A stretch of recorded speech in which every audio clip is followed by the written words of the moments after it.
खूब तेज बारिश हो रही है यहाँ पर। अब मेरे ठीक सामने अरबी के कुछ पत्ते हैं जिन पर वर्षा की बूंदें पड़ती हैं और नाचती हैं, और फिर वो ढुलक करके नीचे गिर जाती हैं।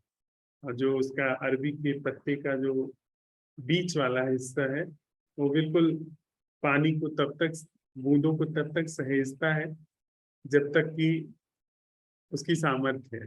उसके बाद वो सरक करके उसको नीचे गिरा के फिर स्वच्छ हो जाता है।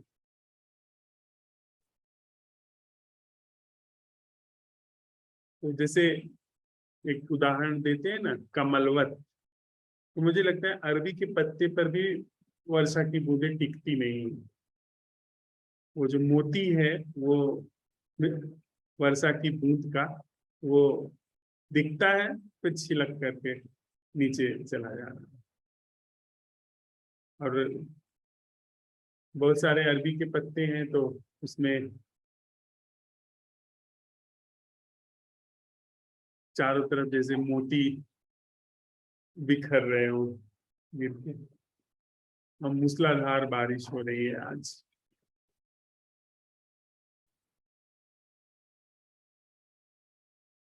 वृक्ष बिल्कुल स्नान कर रहे हैं।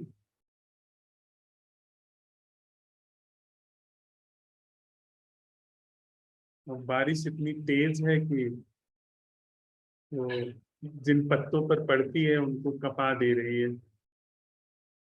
और उनका जो पत्तियों पर बूंदों का टकराना है, उससे एक अद्भुत संगीत निर्मित हो रहा है।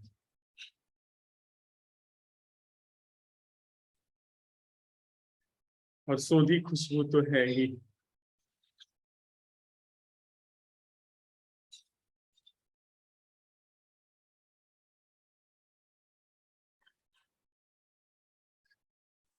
सप्ताहांत बैठक में हम सब मित्रों का स्वागत है।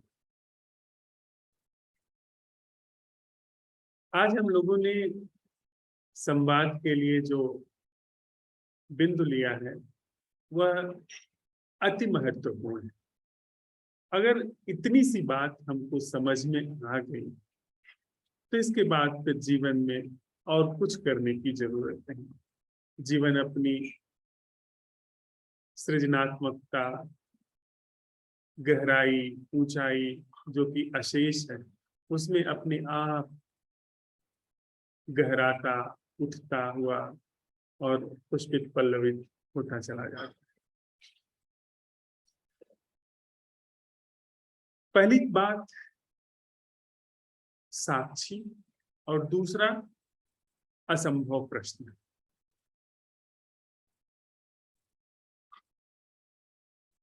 साक्षी जो कि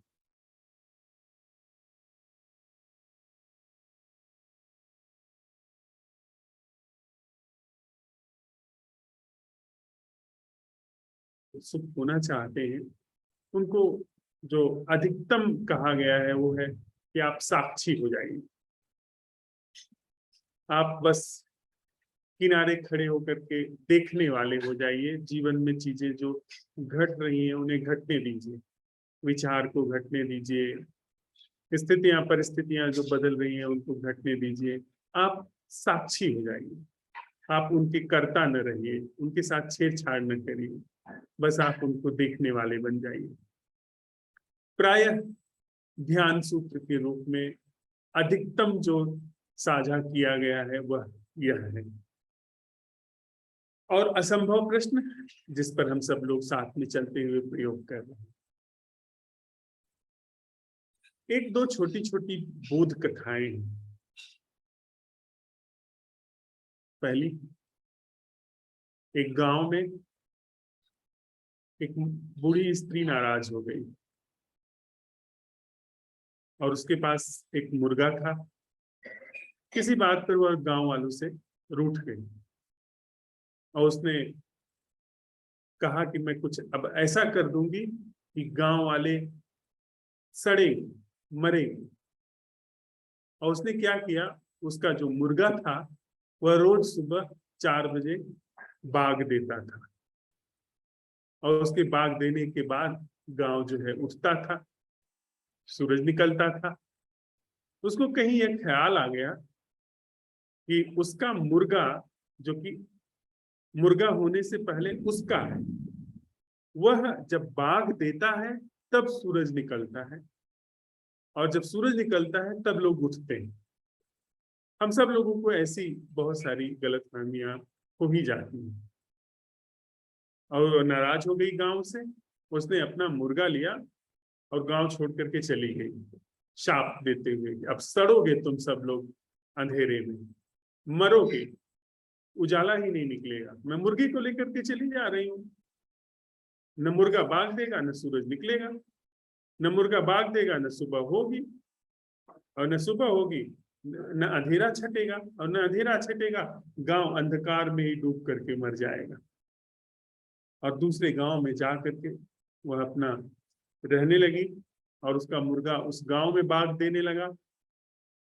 फिर उस गांव में भी सूरज निकलने लगा, उसकी अपनी जो मैथमेटिक्स थी उसके अनुरूप अब गांव की वो विधाता हो गई, वहां पे सूरज निकलने लगा, वहां पे उजाला फैलने लगा। यह जो मैं है, यह उस बुढ़िया से अधिक नहीं है। जीवन के सारे क्रियाकलापों में, जीवन की सारी गतिविधियों में, यह जो हमारे अंदर मैं का भाव है, यह उस बुढ़िया से अधिक बुद्धि का नहीं है। हम सब सोचते हैं मैं देखता हूं, मैं सुनता हूं, मैं चखता हूं, मैं महसूस करता हूं, मैं सूंघता हूं, मैं जीता हूं, जीने का मूल कारण मैं हूं। इसकी समझ उस बूढ़ी स्त्री से ज्यादा नहीं है। हम लोग अगर इस बात को थोड़ा सा परखें तो इस बात को समझने में देर नहीं लगेगी। सूरज उगता है तो मुर्गा बाग देता है, सूरज उगता है तो अंधियारा छटता है, सूरज उगता है, अंधियारा छटता है, मुर्गा बाग देता है, लोग उठ जाते हैं, अपने दैनंदिन क्रियाकलाप में लग जाते हैं। लेकिन हमारी समझ अबाउट टर्न्ड है, ठीक उल्टी है कि हम उठते हैं, हम हमारे होने से सूरज है, हमारे होने से चांद तारे हैं, हमारे होने से जीवन है। देखने सुनने की सारी क्रियाओं में मैं कर रहा हूं, जीना मैं कर रहा हूं, तब हो रहा है। यहां तक कि हमारा दुर्भाग्य ऐसा है कि जो ध्यान की श्रेष्ठतम ऊंचाइयां हैं, उनको भी हम यह कहते हैं कि अब मैं ही साक्षी हो जाऊं। वही मैं जो अभी करने में उत्सुक था, करता रहता था, वही मैं साक्षी हो जाता है कि अब मैं देखूंगा। पर सूरज के उगने से मुर्गे के बाग देने का क्या संबंध है? मुर्गे का बाग देना न देना, इससे सूरज के उगने का क्या संबंध है? मैं चाहे साक्षी हो जाऊं, चाहे मैं करता रहूं, इससे जीवन का क्या मतलब है? और कहीं अब तक मैं कर्ता के रूप में विद्यमान रहता था जीवन के केंद्र में, और अब मैं साक्षी के रूप में जीवन में विद्यमान हूं। वही मैं जो पहले करता रहता था, वही मैं अब साक्षी हो गया। यानी वही मुर्गा इस गांव में बाग देता था, वही मुर्गा दूसरे गांव में अब बाग देता है। वो बस जगह बदल दी, एक जगह कर्ता की थी, दूसरी जगह साक्षी की हो गई। जगह बदल गई, गांव बदल गया, पर वह आधार वही बना रहा, मुर्गा। मुर्गा जीवन का आधार है। इस बात को हम लोग सिरे से खारिज करते हैं। हम साक्षी नहीं हैं, वस्तुतः हमारा होना ही भ्रम है, जिसके लिए हम असंभव प्रश्न उठाते हैं। चाहे कर्ता की भूमिका हो चाहे साक्षी की भूमिका हो, ये दोनों ही भूमिकाएं झूठ है और कहीं भी गई हैं तो अति प्रारंभिक तल पर सीखने के लिए। लेकिन अगर इसको अंत तक यही समझा जाता रहा कि मैं साक्षी हूं, मैं साक्षी हूं, तो यह ऐसी बात हो गई जैसे क से कबूतर होता है और जीवन भर हम जब किताब पढ़े तो हर बार क से कबूतर समझे। क से कबूतर ही नहीं होता है, वह सिर्फ जो कबूतर की आकृति है उस क शब्द को समझने के लिए है। उसका कबूतर से लेना देना कुछ है ही नहीं, उसका चीजों को संज्ञा देने के लिए उपयोग किया गया है। क से कबूतर का क्या मतलब है? जब क नहीं जन्मा था तब भी कबूतर था और क को पता भी नहीं चलता कि क जैसी कोई चीज है। एक और दूसरी ग्रीस की कहानी है, ग्रीस की बोध कथा है, उसको भी थोड़ा सा हम प्रसंगवश ले लें। एक चौराहे पे सच और झूठ दोनों मिल गए। अब झूठ बिल्कुल खाया पिया मुस्टंडा था और सच जो था वो बिल्कुल कृशकाय, बिल्कुल दुबला पतला, हांफता हुआ और बस किसी तरह जीता हुआ मिला। झूठ ने उसको बड़े रौब से पूछा, और भाई क्या हाल है? उसने कहा कि 3 दिन से कुछ भी खाया नहीं, अनाज का एक दाना भी मुंह में नहीं गया है। उसने सच ने झूठ से पूछा तो उसने कहा कि तुम देख ही सकते हो मेरी रौब, मेरा रंग, मेरा ढंग, मेरा जीवन, मेरे कपड़े लत्ते, तुम अपने कपड़े लत्ते देखो। तो सच ने कहा कि ठीक है भाई, जो भी है, अभी तो मुझे भूख लगी है, कुछ उपाय करो। झूठ ने कहा ठीक है आओ, और वो शहर के सबसे महंगे रेस्टोरेंट में गए और वहां बैठ करके उन्होंने सबसे महंगा भोजन ऑर्डर किया और घंटों दोनों बैठ करके वहां खाते रहे। और कई घंटे जब बीत गए, जब वहां जो लोग खाने के लिए आए थे वो सब लोग चले गए, उसके बाद बड़ी तेजी से उसने टेबल पर मुक्का मारा झूठ ने और कहा कि अभी और कितनी देर लगेगी। जो रेस्टोरेंट का मैनेजर था वो भागा हुआ आया, उसने कहा बताइए क्या बात है। झूठ ने कहा कि अभी और कितनी देर लगेगी, मैंने जो सोने की मुहर दी थी उसका पैसा मुझे कब वापस मिलेगा, रिफंड जो था, जो उसका बचा हुआ था। तो उसने कहा कि मैं अभी पता करता हूँ। वो उस वेटर के पास गया और पूछा कि तुमने उस टेबल से पैसा लिया था, मुहर ली थी, उसको वापस नहीं किया जो बचा हुआ है? उसने कहा मुझे तो कोई भी मुहर नहीं मिली। कहा अरे ऐसा, वो व्यक्ति इतना लकदक बैठा है और इतना कुलीन लगता है देखने में। झूठ बड़ा कुलीन लगता है, झूठ बड़े ही शांत स्वरों में बोलता है, बड़े धीमे धीमे बोलता है, बड़ा मीठा बोलता है, क्योंकि उसने बहुत कुटिलता से सारी चीजें अपने ऊपर थोपी हुई है, छोप ली है, आडंबर बना लिया है। और सच बेचारा जस का तस, जैसा है वैसा है। और झूठ के पास तो जैसा है वैसा है का मामला ही नहीं है, वो तो जो चाहे सो अपने ऊपर चिपका ले। हम लोग जैसा झूठ चाहते हैं अपने ऊपर चिपका लेते हैं। हम विनम्र नहीं है फिर भी विनम्र बने दिखते हैं, हम बड़े क्रूर हैं पर बड़े विनम्र दिखते हैं, हम बड़े परिग्रही हैं पर बड़े दानी दिखते हैं, हम बड़े असज्जन हैं, स्वार्थी हैं पर बड़े सज्जन दिखते हैं। जो चाहे आप अपने ऊपर छोप दीजिए, हमारे अंदर जीवन में कहीं भी मुस्कुराहट नहीं है पर ऊपर बड़े मुस्कुराते हुए दिखते हैं। तो झूठ जो चाहे अपने ऊपर चिपका सकता है, पर सच, सच तो बेचारा जो होगा उसके पास वही रहेगा, तो उसकी तरफ कौन देखेगा? सच को तो अगर जीना है, सच को अगर भय से मुक्त होना है तो बड़ा उद्योग करना पड़ेगा, उसे उसे अपने को पूरा मांझना पड़ेगा, तब जा करके वो भय से मुक्त हो सकेगा। लोभ से मुक्त होना है, स्वार्थ से मुक्त होना है तो बड़ा उसको तप करना पड़ेगा तब। और झूठ में क्या है, कह दो कि मैं साधु पुरुष हूं, बात खत्म। हाँ, कौन भीतर जाके कैसे, वो तो व्यवहार में कभी पता चल जाए तो चल जाए, पर ऐसे तो मुश्किल है पता चलना। वही हुआ। उसने, मैनेजर जो था उसने कहा कि ऐसा कैसे हो सकता है, वो एकदम सज्जन आदमी दिख रहे हैं, वो झूठ भला कैसे बोल सकते हैं, तुमने लग रहा है कि पैसे मारने के लिए चोरी कर ली। वो बेचारा लड़का जो वेटर था रोने लगा। वो गया उनके पास, उसने कहा कि मुझे तो कोई पैसे नहीं मिले हैं, मुझे कोई मुहर नहीं मिली है।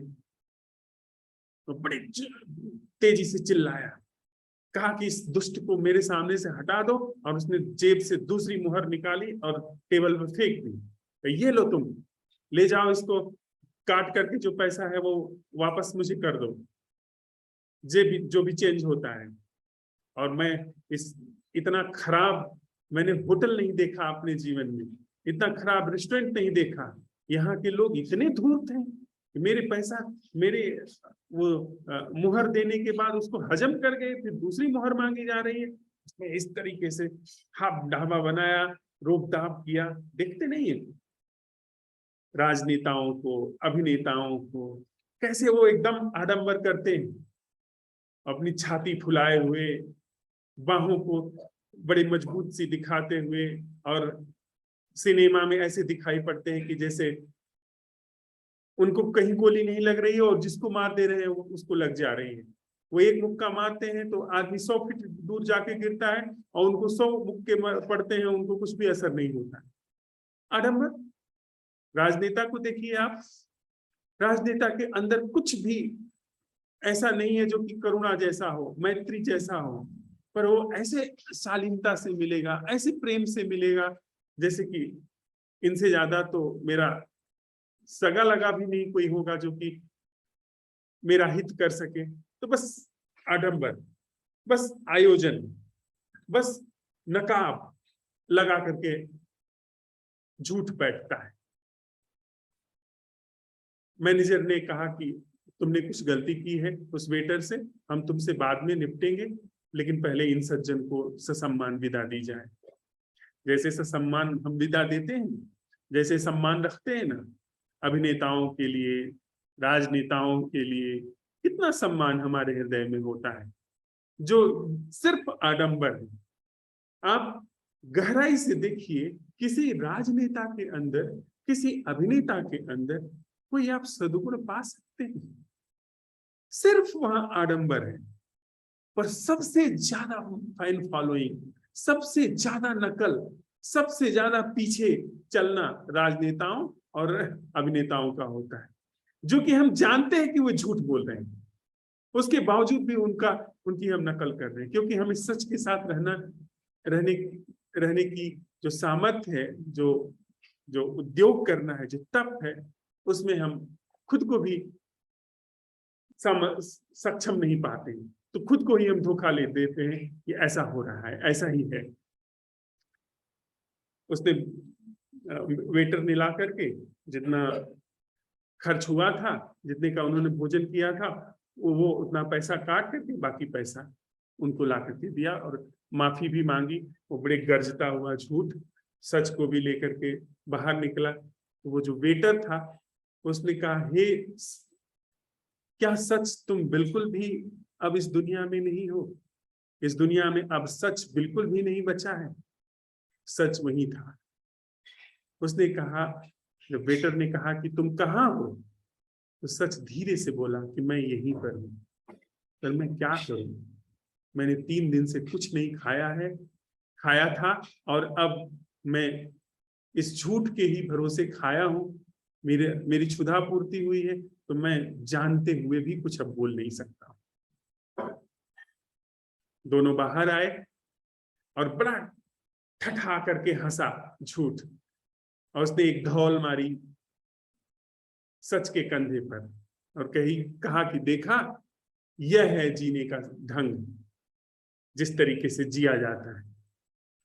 लेकिन सच ने कहा कि जो भी हो, मैंने देख लिया कि कितना क्रूर कृत्य है यह, और अब हम कभी नहीं मिलेंगे। वो बोध कथा कहती है, उसके बाद सच और झूठ कभी भी नहीं मिले। सच जीवन के उस रूप का प्रतीक है जो कि सहज है, जो कि हमारे बिना किए है। और झूठ, अगर झूठ का सबसे कंडेंस्ड प्रतीक हम कोई चुने तो मैं, अहम, कि मैं करता हूं जीवन का। देखिए ना, जब हम प्रयोग करते हैं, एक प्रयोग है साक्षी का, जिसकी सब लोग महिमा गाते हैं, सब लोग ये कहते हैं, सारे तथाकथित रूप से धार्मिक आध्यात्मिक शिक्षक चिंतक, कि आप साक्षी हो जाइए, आप साक्षी हो जाइए। असल में अधिकतम जो हमारी बुद्धि समझ सकती है, कर सकती है, अधिकतम मैं जो पहुंच सकता है, वो अपने को साक्षी बना करके मैं बस देखने वाला हूं, वहां तक पहुंच सकता है। लेकिन वह कभी भी अपना असली स्वरूप पहचान नहीं सकता है कि मैं झूठ हूं, मैं अवास्तविक हूं, या झूठ और अवास्तविक तो बाद में, वह अपने को परख ही नहीं सकता है, क्योंकि अपने को परखने में भी वह बना रहेगा। उसकी संरचना ही ऐसी है कि अपने को परखने में भी वही ने अपने को परखेगा। साक्षी कौन होगा? वही मैं साक्षी हो जाता है। लेकिन अब थोड़ा असंभव प्रश्न पर आइए। असंभव प्रश्न क्या करता है? असंभव प्रश्न कोई साक्षी का प्रयोग नहीं करता। वह यह जो मैं जो कर्ता के रूप में है, उसको उसी क्षण भंग कर देता है। वह यह नहीं कहता कि पहले मैं साक्षी हो जाऊंगा, फिर इसके बाद धीरे धीरे मेरे जीवन से दुख खत्म होगा। ऐसी चीजों में वो पड़ता ही नहीं। असंभव प्रश्न अभी उठा करके हम देखें, यह जो अरबी के पत्तों पर बूंद पड़ रही है, मेरी आंखों के सामने यह जो सुंदर दृश्य घटित हो रहा है, इसमें मेरे अंदर यह एहसास है कि मैं उसे देख रहा हूं, वह सौंदर्य मैं देख रहा हूं, उस सौंदर्य का लाभ मैं ले रहा हूं।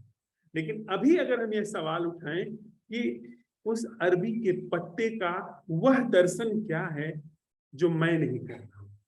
दर्शन तो है, पर मैं नहीं कर रहा हूं। देखिए क्या घट रहा है। मैं साक्षी नहीं हो रहा हूं। मैं अपने किसी भी स्वरूप को किसी दूसरे स्वरूप से बदल नहीं रहा हूं। मैं बहुरूपिया का काम नहीं कर रहा हूं कि अब तक करता था, अब साक्षी हो गया, वही करता अब साक्षी हो गया। ऐसा कुछ नहीं कर रहा हूं, बस परख रहा हूं। यह परखा जा रहा है, यह सवाल उठाया जा रहा है कि क्या कोई दर्शन ऐसा है जिसमें मेरी कोई भूमिका नहीं, न कर्ता की न साक्षी की।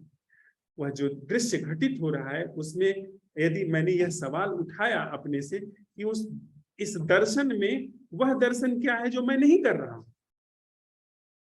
क्या वह दर्शन अभी भी नहीं हो रहा है? और साथ ही साथ एक अवेयरनेस, एक सजगता ने वहां जगह लेना शुरू नहीं किया, जो कि पहले नहीं थी। पहले जब मैं करता था तब वो सजगता नहीं थी। जब मैं साक्षी हो गया तो फिर वो बनावटी सजगता थी। यानी मैं सजग होकर के साक्षी हो रहा हूं, मैं साक्षी हो रहा हूं, इस वजह से मैं सजग हो रहा हूं। जितनी देर मैं साक्षी रहूंगा, उतनी देर जो भी विचार चलते रहेंगे उसके प्रति सजग रहूंगा। यह एक पागलपन निर्मित कर देगा हम लोगों के चित्त में। मेरे एक मित्र आए थे, लंबे समय से वो सन्यासी हैं, 10-15 साल से वो सन्यासी हैं, और सिर्फ उन्होंने यही समझा, यही देखा कि यह करना है, साक्षी होकर के रहना है, होश में चलना है, उठना भी होश में है, बैठना भी होश में है, भोजन भी करना होश में है। हर कृत्य में हमको होश को जगाते चले जाना है। होश होश, पर कौन? वही मैं अब होश का काम करने लगा, जो अब तक बेहोशी में चलता था। इससे उनके चित्त में गहन रूप से तनाव पैदा हो गया, भीषण रूप से तनाव हो गया। अंदर संवेदनशील व्यक्ति हैं, अंदर सारी कोशिकाएं मस्तिष्क की सब छिन्न भिन्न हो गई, चित्त सदा ही विह्वल रहने लगा, जिसे विषाद की अवसाद की स्थिति तथाकथित रूप से कहा जाता है, वह सारी पैदा हो गई। सिर्फ करने से कि मैं कर रहा हूं, अब मुझे होश में रहना है, अब मुझे जाग के रहना है, ये पागलपन निर्मित कर देगा। थोड़ी बहुत देर के लिए तो ठीक है, तो जैसे आप शीर्षासन करते हैं, थोड़ी देर के लिए ठीक है, लेकिन अब पता लगा दिन रात आप शीर्षासन कर रहे हैं, तो ये मस्तिष्क की जो नसें हैं, जो तंतु हैं, वो सब फट जाएंगे। ये जितना मेरा बाल है, इतनी बड़ी मोटाई में हजारों नलियां अंदर मस्तिष्क में है, जिनके मध्य से रक्त प्रवाह हो रहा है। और आप जब उल्टा होंगे तो वो सारी नसें फटनी शुरू हो जाएंगी, पागल हो जाएंगे। उसी तरीके से थोड़ी बहुत देर के लिए तो आप ठीक है, समझने के लिए कभी साक्षी का प्रयोग कर लिए, पर साक्षी को ही समाधान बना लेना, यह तो पागलपन है। यह आदमी को गंभीर रूप से बीमार कर देगा। यह नहीं। देखिए कितनी सरल सी बात है। यह जो दर्शन घट रहा है, इस दर्शन में मेरा कोई रोल नहीं। वह जो अरबी के पत्ते पर जल की बूंदे हैं, उनका जो दर्शन आंखों में घट रहा है, उसमें मेरा क्या रोल है? आंखों की रेटिना पर उस अरबी के पत्ते पर जो वर्षा की बूंद है, उसका यहाँ प्रतिबिंब बन रहा है। इसके बाद मस्तिष्क में मेरे पूरे होने में एक सौंदर्य की अनुभूति घट रही है। उसमें मेरी क्या भूमिका है? मैं क्या कर रहा हूं उसमें? वह चीज सहज रूप से घट रही है, वह प्राकृतिक रूप से भी सहज घट रही है। तो मैं ये जो कह रहा हूं कि मैं देख रहा हूं, यह बात सरासर झूठ है, यह बात सरासर भ्रामक। हाँ, जब हमने यह सवाल उठाया कि वह देखना क्या है जो मैं नहीं कर रहा हूं, मैं की जगह सजगता ने जगह ले ली। मेरे द्वारा आयोजित सजगता नहीं, वह सजगता जो जीवन का सहज स्वभाव है। सजगता अगर कहने की बात है कि कौन देखता है, तो हम आप अधिक से अधिक ये कह सकते हैं कि सजगता देखती है। और सजगता, अवेयरनेस, अवधान, होश, वह इम्पर्सनल है, वह निर्वैयक्तिक है। आप कह सकते हैं यह जो दर्शन घट रहा है, अभी तक बारिश हो रही थी, बारिश का दर्शन घटा, अब बारिश रुक गई है, अरबी के पत्तों पर कोई बूंद नहीं। अब यह जो दर्शन घट रहा है, यह मैं नहीं कर रहा हूं, यह बस घट रहा है आंखों पर। और जब यह सवाल उठाया गया, इसका वह दर्शन क्या है जो मैं नहीं कर रहा हूं, तो दर्शन घट रहा है प्राकृतिक तल पर, यानी आंख के तल पर, और अवेयरनेस घट रही है जो कि जीवन का सहज स्वभाव है। वह अवेयरनेस मैंने नहीं लाई है, वह अवेयरनेस अपने से जब मैं हटा हूं, जब मैं का झूठ हटा है, तो वह अवेयरनेस अपने से वहां अनावृत हो गई, उस पर से पड़ा हुआ पर्दा हट गया, छट गया। यानी अवेयरनेस है, और जो भी प्राकृतिक घटना घट रही है, जैसे वहां कुछ अरबी के पत्ते पर वर्षा की बूंद गिर रही है, वैसे ही मेरी आंखों पर उस अरबी के पत्ते पर गिरी हुई वर्षा की बूंद का दर्शन घट रहा है। जैसे उस अरबी के पत्ते पर वर्षा की बूंद किसी ने ला करके नहीं डाली है, वह सहज रूप से, प्राकृतिक रूप से वहां पर गिरी है, झलकी है, शोभायमान है। वैसे ही उस अरबी के पत्ते पर जो जल की बूंद है, उसका मेरी आंखों पर बन रहा प्रतिबिंब शोभायमान है, अपने आप सहज रूप से। हाँ, एक फर्क है। पहले जब इस ख्याल से भरा हुआ था कि मैं देखता हूं, मैं सुनता हूं, मैं जीवन का करता हूं, या मैं जीवन का साक्षी हूं, तब प्रमाद था, या आयोजित अप्रमाद था, आयोजित होश था कि मैं अब साक्षी होकर के देखूंगा, मैं अब साक्षी होकर के अपने विचारों को देखूंगा। तब वह बनावटी होश था, लेकिन अब सहज रूप से होश जगह लिया है। जैसे ही इस प्रश्न को उठाया गया कि वह देखना क्या है जो मैं नहीं कर रहा हूं, सहज रूप से वह दर्शन घटित हो रहा है। अरबी के पत्तों का वह दर्शन घटित हो रहा है। मैं कहीं नहीं हूं, सिर्फ यह एक समझ, बौद्धिक समझ है जो बात कर रही है, जिसने अपने उस मैं की पूरी संरचना को विसर्जित होता हुआ उसके झूठेपन को देख लिया। वहां असल में प्राकृतिक घटना है जो इंसान के द्वारा नहीं बनाई गई है। अरबी के पत्ते को इंसान ने नहीं बनाया है, वर्षा की बूंद को इंसान ने नहीं बनाया है, और उस अरबी के पत्ते को, वर्षा की बूंद को, और उसके इस दर्शन को जो आंखों पर घट रहा है, इंसान ने नहीं बनाया है। यह प्राकृतिक घटना है, यह शरीर प्राकृतिक है। और वह अवेयरनेस जो कि मैन मेड नहीं, जो साक्षी से नहीं आती है, जो साक्षी के संकल्प से नहीं आती है, वह अवेयरनेस नहीं। यहां पर सहज अवेयरनेस है इस असंभव प्रश्न के साथ। तो साक्षी क्या करता है? साक्षी वही बस कलेवर बदल देता है। वही मैं जो अभी तक करता था कलेवर बदल करके साक्षी हो जाता है। तो थोड़ी थोड़ी सुव्यवस्था आ जाती है खड़े होने से, एक कोने पे खड़े होने से, लेकिन समाधान नहीं घटित होता है। पर इस असंभव प्रश्न से समाधान घटित हो जा रहा है। इस असंभव प्रश्न से समाधान जगह ले ले रहा है। क्या समाधान? कि मैं किसी भी तल पर नहीं, न प्राकृतिक तल पर और न ही वह जो नैसर्गिक तल है अवेयरनेस का, उस तल पर। और एक बात और, इन दोनों के बीच में यह जो मानसिक तल है जिससे मैं निर्मित हुआ है, यह मैं भी मेरा मैं नहीं है। यह मैं भी कोई अलग थलग मैं नहीं है। यह पूरी मनुष्य जाति में तिलिस्म की तरह काम करता हुआ मैं है।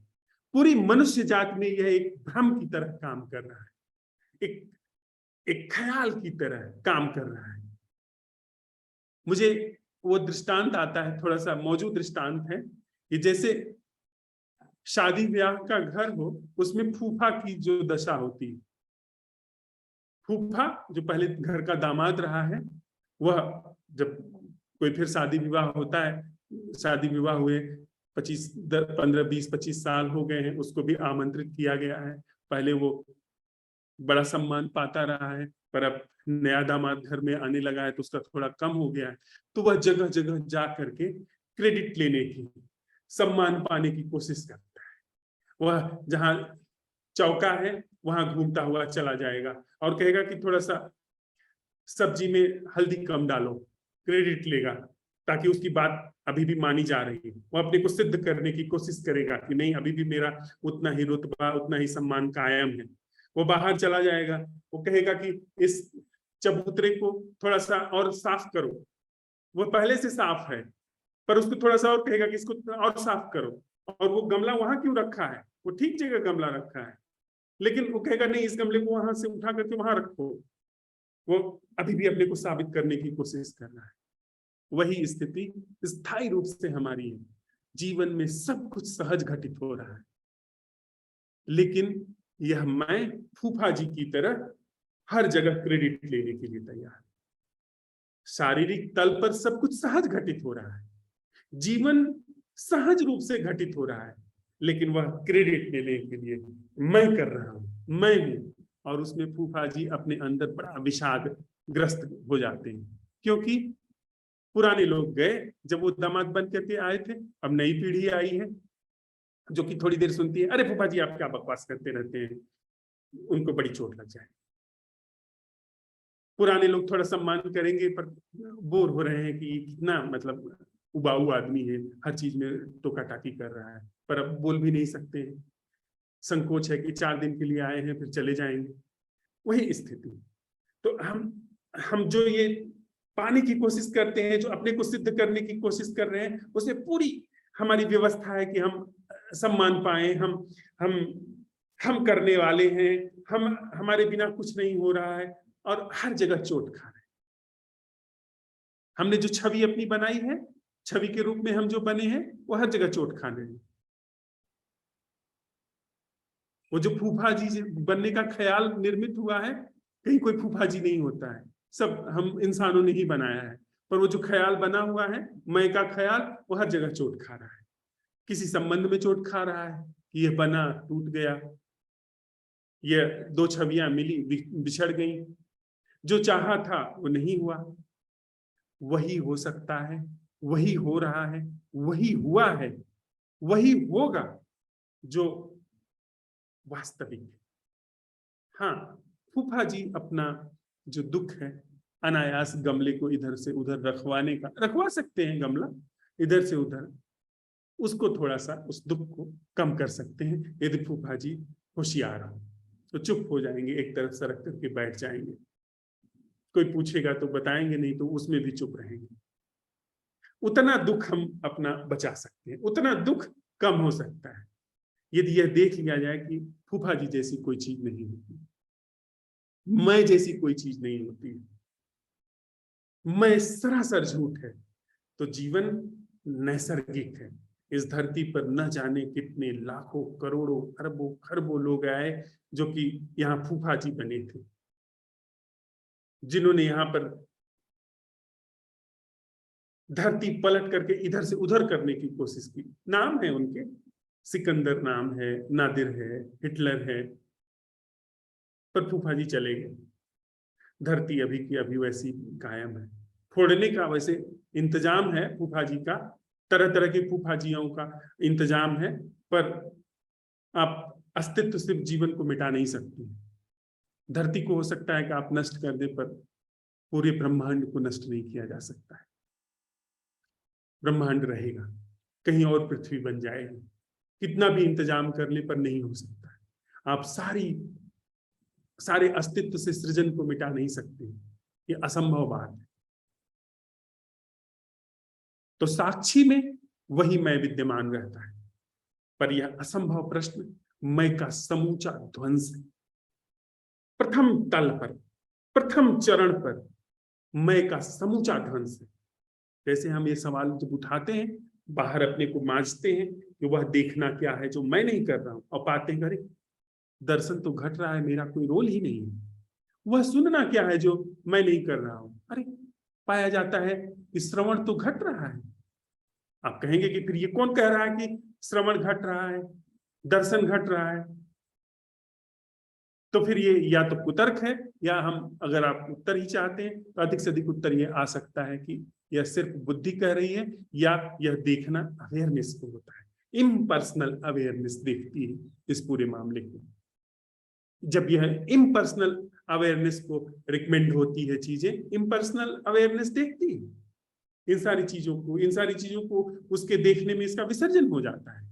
वह जो देखने वाला है कि मैं देख रहा हूं, उसको इम्पर्सनल अवेयरनेस देखती है, और वो इम्पर्सनल अवेयरनेस उसको गिरता हुआ गिरा देती है, विसर्जित कर देती है, क्योंकि वो इम्पर्सनल अवेयरनेस वास्तविक है, वो ऑर्गेनिक है, नैसर्गिक है। और ये मैं देखता हूं, ये प्रायोजित है, ये संस्कारित है, ये आयोजित है कि मैं देख रहा हूं।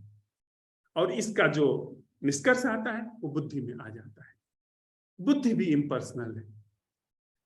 अगर मैं जैसी चीज नहीं है तो बुद्धि बड़े वैज्ञानिक रूप से इम्पर्सनली एक श्रेष्ठतम, एक अच्छे त्रुटिहीन उपकरण की तरह काम करती है। आप देखिए, फिर आपकी बुद्धि यदि मैं नहीं है तो जहां जरूरत होगी वहां एक्टिव होगी, और जहां जरूरत नहीं है वहां वो बिल्कुल डीएक्टिवेट रहेगी।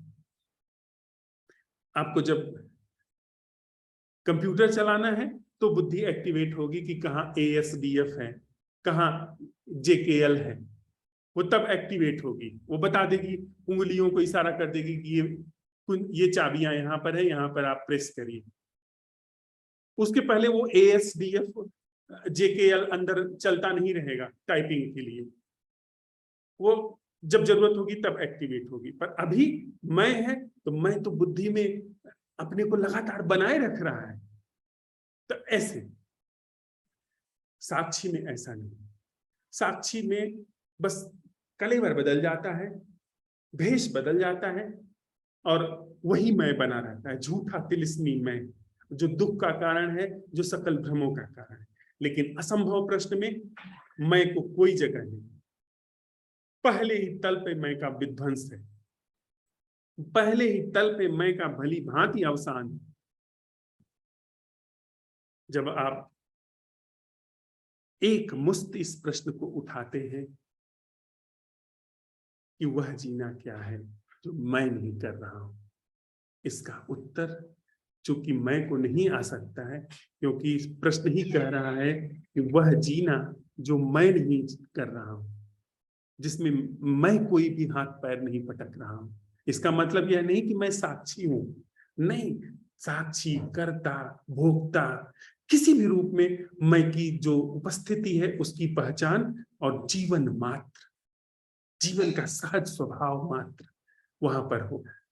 जब यह सवाल उठाया जा रहा है कि वह जीना क्या है जो मैं की किसी भी भूमिका से सर्वथा मुक्त है, आपको उत्तर नहीं आएगा। लेकिन बुद्धि के पास यह स्पष्ट अंतर्दृष्टि घटती हुई आएगी कि जीवन घट रहा है और होश में घट रहा है, इम्पर्सनल अवेयरनेस में जीवन घट रहा है, इम्पर्सनल नेचर में जीवन घट रहा है। कान अपना काम करते हैं, आंखें अपना काम कर रही हैं प्राकृतिक रूप से, बुद्धि यांत्रिक रूप से अपनी सीमा में है, और अवेयरनेस जो कि नैसर्गिक है, जो कि अस्तित्व का स्वभाव है, वह अपना वहां पर विद्यमान है। तो अगर ठीक से कहें तो असंभव प्रश्न जो इम्पर्सनल यांत्रिकता है, यानी ठीक से कहें जिस यांत्रिकता ने पर्सनैलिटी को विकसित किया है, उससे इम्पर्सनल नैसर्गिकता में छलांग है। फिर से दोहरा दूं मैं, असंभव प्रश्न इम्पर्सनल यांत्रिकता जो कि पर्सनैलिटी के माध्यम से चल रही है, जिसे हम मन कहते हैं, जो कि मनुष्य चित्त है, उससे इम्पर्सनल नैसर्गिकता जिसे अवेयरनेस कहते हैं, जो अवेयरनेस है उसमें छलांग है। मैं फिर से इस बात को रिपीट कर दूं, तीसरी बात, कि असंभव प्रश्न की कीमिया, असंभव प्रश्न की कला इम्पर्सनल माइंड में जो कि पर्सनल जैसा भासता है, वहां से इम्पर्सनल नैसर्गिकता में, इम्पर्सनल स्वभाव में, वास्तविकता में जो कि अवेयरनेस के रूप में वहां पर विद्यमान है, उसमें छला।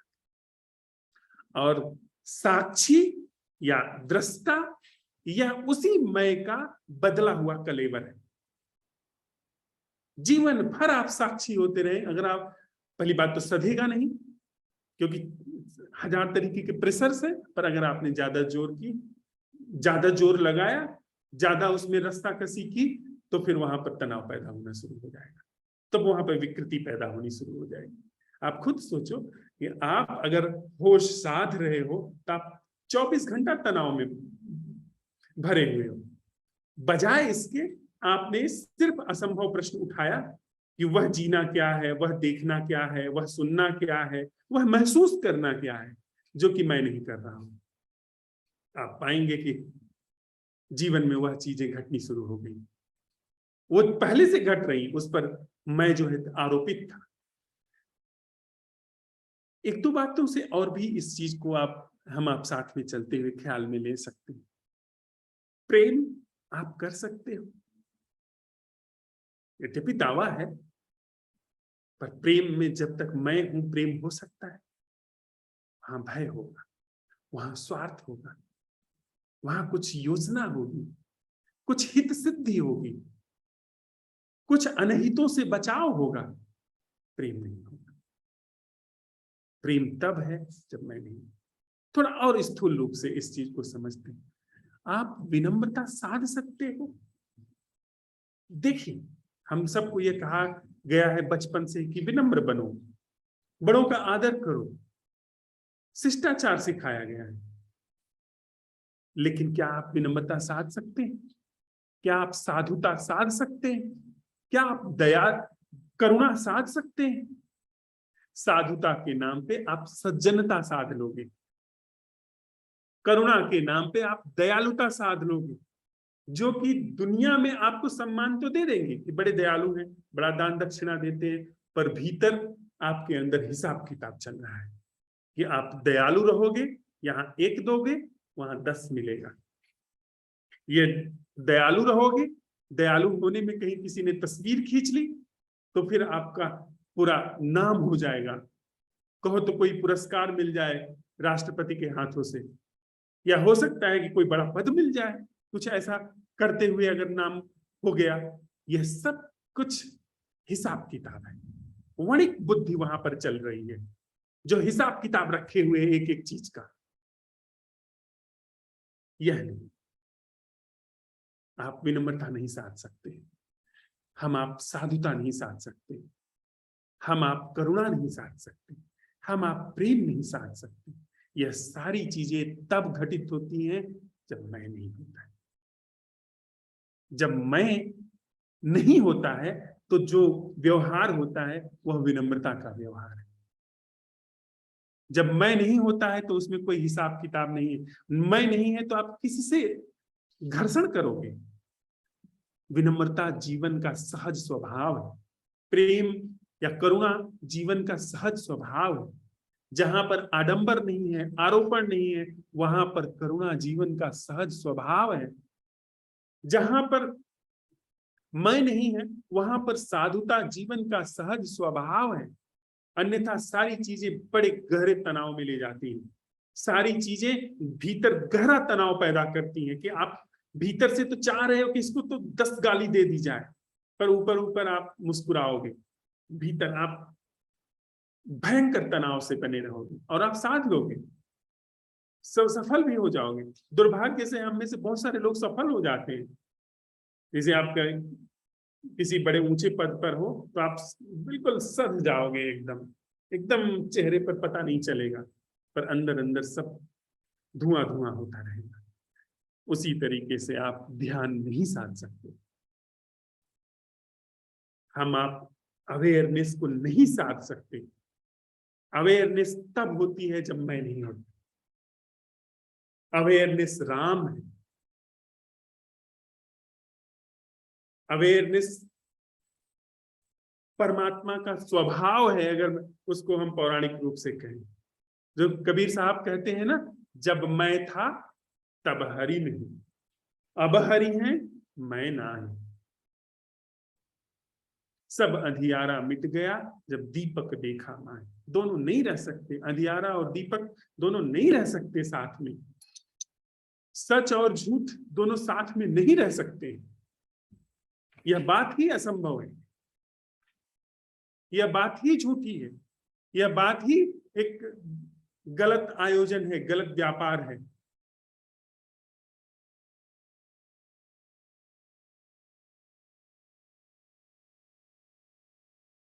मैं किसी भी रूप में, चाहे वो साक्षी हो, कर्ता हो, जब तक हूं तब तक वो जो नैसर्गिकता है जीवन की, सहजता है जीवन की, वह नहीं हो सकती। और इसके लिए कोई बड़े उद्योग की जरूरत नहीं है। बहुत सरल, बस असंभव रूप से प्रश्न उठाने की जरूरत है। कल हम लोग सत्संग कर रहे थे, एक बहुत, उस प्रश्न को भी हम लोग साथ में ले ले। अक्सर यह बात आती है कि बात आप ठीक कर रहे हैं कि असंभव प्रश्न उठाने से सजगता तो आती है, लेकिन छूट जाती है, छिटक जाती है, वह लंबे समय तक नहीं रहती है। क्या किया जाए? यदि यह बात स्पष्ट है कि ध्यान मैं नहीं कर सकता, प्रेम मैं नहीं कर सकता। प्रेम के लिए कहा ना, कबीर कहते हैं ना कि कबीरा यह घर प्रेम का, खाला का घर नाय।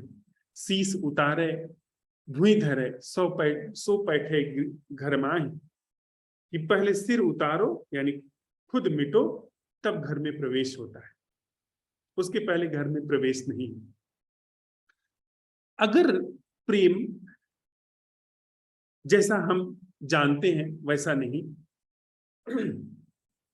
वास्तविक प्रेम हमको अपने जीवन में उघाड़ना है, उसको अनावृत करना है, तो क्या हम प्रेम शब्द लिख करके अपने जीवन में चिपका लेंगे? प्रेम का ख्याल चिपका लेंगे, जो कि चिपकाया हुआ है, वो 3 मैजिकल वर्ड्स जिससे हम लोग आंदोलित हो जाते हैं, जिसको सुनने के लिए लालायित रहते हैं। आई लव यू, वह प्रेम पैदा कर देगा। यानी मैं सूखी लकड़ी हूं या गीली लकड़ी हूं।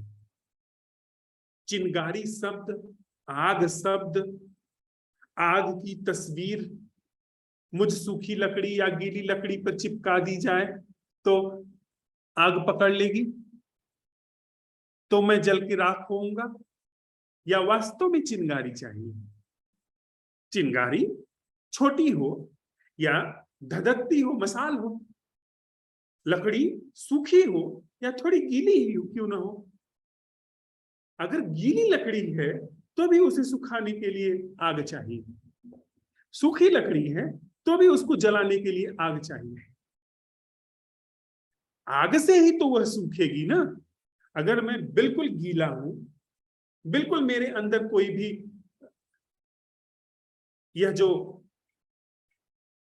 जीवन है जो कि मैं से मुक्त है, उसकी, या वह जीवन है मेरे, वह जीवन जिया जा रहा है जो प्रमाद का है, तो उसके लिए क्या काम करेगा?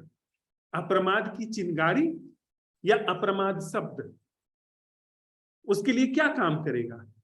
अप्रमाद के रूप में साक्षी का होना या अप्रमाद पर उठा हुआ असंभव प्रश्न? निश्चित रूप से चिंगारी काम करेगी।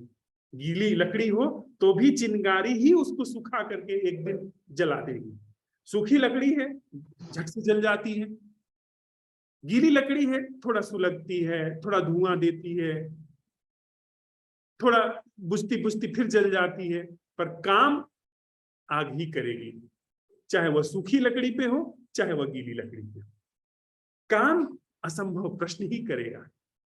चिंगारी, अगर चिंगारी का पता चल गया, जो वास्तविक चिंगारी है, यानी असंभव प्रश्न और उसके द्वारा आया हुआ नैसर्गिक रूप से जागरण, अवेयरनेस, तो फिर वह अपने आप जीवन सीखता चलता है, नैसर्गिक रूप से वह उस प्रश्न को उठाता चलता है। फिर चिंगारी जैसे जैसे लकड़ी सूखती है, अपने आप वैसे वैसे वो उसको जलाती चली जाती है। हाँ, हो सकता है कि लकड़ी बिल्कुल सूखी हो, उसके लिए झट से जल जाएगी। जहां लकड़ी थोड़ी गीली हो, थोड़ा सा समय लगेगा। लेकिन यह नहीं कह सकते कि जहां लकड़ी गीली है वहां आप आग की तस्वीर ला करके लगा दोगे तो जल जाएगी ना। वहां आग शब्द ला करके रख दोगे तो जल जाएगी। ढेर सारा आग शब्द उसके रोए रोए पर चिपका दोगे तो वह आग जल जाएगी ना। जलेगी तो चिंगारी से ही जलेगी, जलेगी तो वो आग से ही जलेगी, वास्तविक आग से। तो वह भी हम लोग ध्यान में ले लें। असंभव प्रश्न की कला एक बार भी अगर सिद्ध है तो जीवन में असंभव प्रश्न की कला मुक्त करती है, न कि झूठा यह दृष्टा साक्षी मैं का स्थापन, मैं को पकड़ के रखना, वह कभी भी मुक्त नहीं करता। वह कभी भी जीवन में उस नैसर्गिकता, उस सहज स्वभाव को नहीं लेकर के आता जो कि जीवन में उत्सव के द्वार खोल देता है। सिर्फ हम लोग हैं जो दुखी होते हैं। ये छोटा सा पौधा अभी महीने भर पहले ही उगा है, देखिए ना, उत्सव में है। इस पर वर्षा की बूंदें नाच रही है। ये अपनी पूरी क्षमता में उत्सव मना रहा है। सिर्फ इस मनुष्य के अंदर वह जो मैं का एक आडंबर लिप्त हो गया है, वह उसको भ्रष्ट कर दिए। जबकि मनुष्य की प्राकृतिक क्षमता भी अतुल्य है। वह जो आंख, कान, नाक, त्वचा, ये सारी चीजों पर जो संवेदनाएं घटित होती हैं, जैसे उस अरबी के पत्ते पर संवेदना बूंद के रूप में घटित हो रही है, वैसे ही इस देह पर भी बहुत सारी चीजें अनूठी घटित होती हैं। लेकिन साथ ही साथ इंसान की क्षमता उस नैसर्गिक पावनता में, अमृत में भी उतरने की है, जो कि अवेयरनेस है। अरबी का पत्ता प्राकृतिक रूप से अति सुंदर हो सकता है, उत्सव हो सकता है, पर यह अवेयरनेस में नहीं उतर सकता। बस समझने के लिए हम ये नहीं, कोई डिस्टिंक्शन नहीं निर्मित कर रहे हैं, उससे हम अपने को अलग नहीं सिद्ध कर रहे हैं, बस समझने के लिए बात कर रहे हैं। इंसान अमृत में उतर सकता है, इंसान उसमें छलांग लगा सकता है जो काल से परे है, जो कालातीत है, जिस पर समय नहीं काम करता। तो साक्षी और असंभव प्रश्न के माध्यम से जगह लेती सजगता के संबंध में मुझे इतना सा निवेदन करना था। इसको लेकर के जो भी प्रश्न बनते हैं उसको खूब होशियारी से अपने अंदर मांझते हुए हम लोग यहाँ साथ साथ उठाएं, क्योंकि यह चीज अगर स्पष्ट हो गई, आपको किसी की सहारे की जरूरत नहीं। आप गृहिणी हो, आप वर्किंग हो, आप किसान हो, मजदूर हो, बड़े अधिकारी हो, धनपति हो, निर्धन हो, कोई फर्क नहीं पड़ता। आप किसी ऑर्गेनाइज्ड संबंध में हो, आप डिसऑर्गेनाइज्ड संबंध में हो, आप संबंधित हो, असंबंधित हो, कोई फर्क नहीं पड़ता। आपका कोई गुरु हो, कोई गुरु ना हो, आपने बहुत सारी किताबें पढ़ी हो, कोई किताब न पढ़ी हो, आप बाल हो, वृद्ध हो, युवा हो, स्त्री हो, पुरुष हो, कोई फर्क नहीं पड़ता। यदि यह असंभव प्रश्न उठाने की कला बस अंतर्दृष्टि में पकड़ में आ गई, बस पकड़ में आ गई कि कैसे यह काम कर रही है, आप अपने जीवन में यह देखते चले जाओगे। आप देखते चले जाओगे मतलब यह चीज बुद्धि में स्पष्ट होती चली जाएगी कि या तो जीवन प्राकृतिक है, वो भी प्राकृतिक रूप से चल रहा है, या जीवन अनंत है, जीवन अमृत है।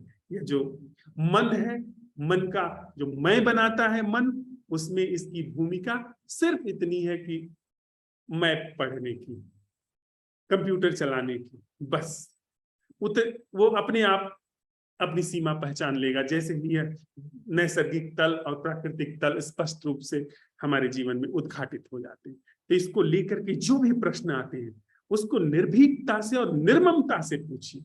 बस हाँ, कुतर्क करने के लिए नहीं, मुझे असिद्ध करने के लिए नहीं, हम आप साथ साथ इस चीज को कर रहे हैं, यह चीज मेरे लिए सच्चाई है। मैं जब इन प्रश्नों को उठाता हूं, यह चीज मेरे जीवन में अनंत संभावनाओं के द्वार खोल दिए गए, जीवन के अनंत द्वार खोल दिए हैं। शोक को बुनियादी रूप से उसने जड़ें उखाड़ दी हैं, वैर की जड़ें उखड़ गई हैं, प्रमाद की जड़ें उखड़ गई हैं। इसको जब आप करेंगे, साथ साथ चलते हुए समझ लेंगे, ऐसा आपके हम सबके जीवन में ऐसा ही हो जाएगा। यह बात स्पष्ट हो जाएगी, इसमें कोई भी संशय की बात नहीं। हाँ, लेकिन करेंगे। लेकिन अगर आप किसी सिद्धांत को लेकर के आ रहे हैं कि नहीं मैं सत्य है, तो इसका मतलब हम आप प्रयोग नहीं कर रहे हैं। फिर हम आप सिद्धांत से लड़ रहे हैं कि नहीं, कोई आत्मवाद का सिद्धांत है, कोई अनात्मवाद का सिद्धांत है। ऐसा तो फला गुरु कहते हैं कि नहीं, ऐसा ही होता है, आपको ध्यान करना होगा तब ध्यान घटेगा, और आप कह रहे हैं कि सिर्फ प्रश्न उठाने से ध्यान घटना शुरू हो जाएगा।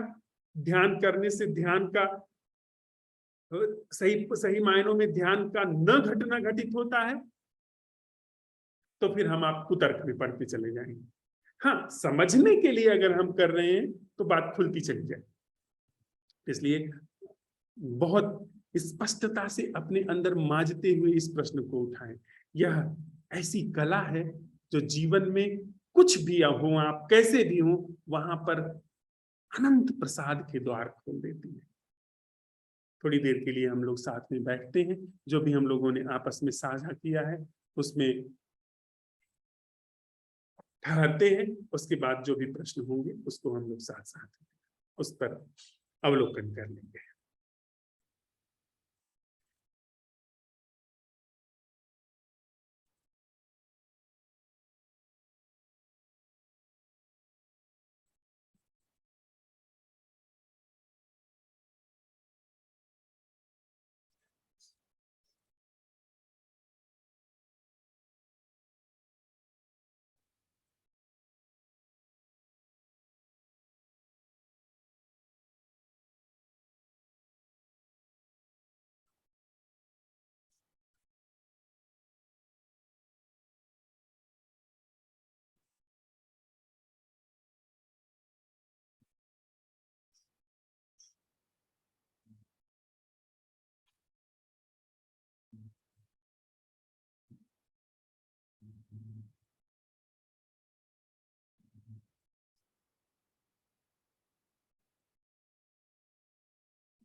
हाँ भावना।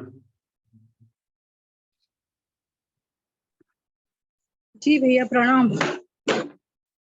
प्रणाम। मैं अभी साथ साथ चल रही हूँ, लेकिन मेरे अंदर वही स्मृति है, वो वाली, जिससे मेरे कॉन्फिडेंस लेवल लूज लूज हो गया, क्योंकि मेरे रीट में 62 नंबर बन रहे हैं। 75 नंबर चाहिए प्रत्याक्षा पे। तो और अभी ऑफिशियल आंसर की नहीं आई है, लेकिन मेरे अंदर एक भय बना हुआ है। मैं कितना भी प्रश्न उठा रही हूँ आपके साथ में, लेकिन फिर भी वापस वो का वो विचार आ रहा है, और इस विचार से मैं मुक्त नहीं हो पा रही हूँ।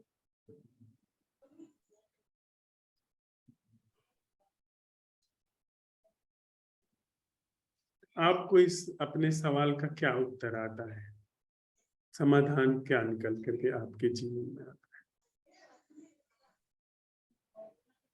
मेरी समाधान तो मुझे प्रश्न का तो कोई उत्तर नहीं आ रहा है मेरे बस सामने, बार बार वर्क वही, जो मुझे वही दिख रहा है, बाकी मुझे कोई आंसर नहीं आ रहा है। मुझे जो मेरे जो 62 नंबर हो रहे हैं, मैं नॉर्मलाइजेशन नहीं हुई हूँ रीड के अंदर सेकंड मैन में।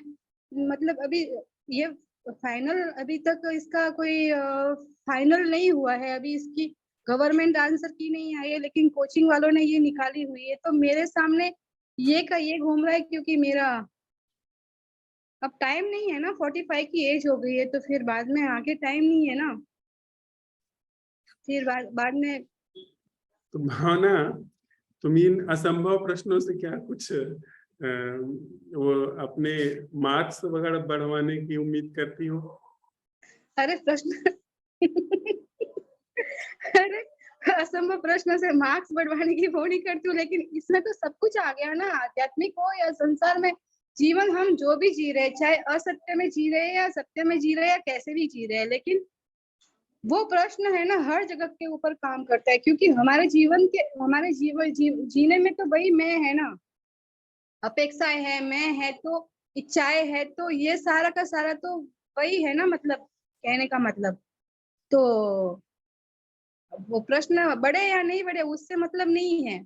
मतलब ये है कि मेरे सामने ये का ये जो भय है वो अभी दिख रहा है, क्योंकि एक जगह के ऊपर मेरा एक पॉइंट के ऊपर आके सारी की सारी ऊर्जा रुक गई है मेरी।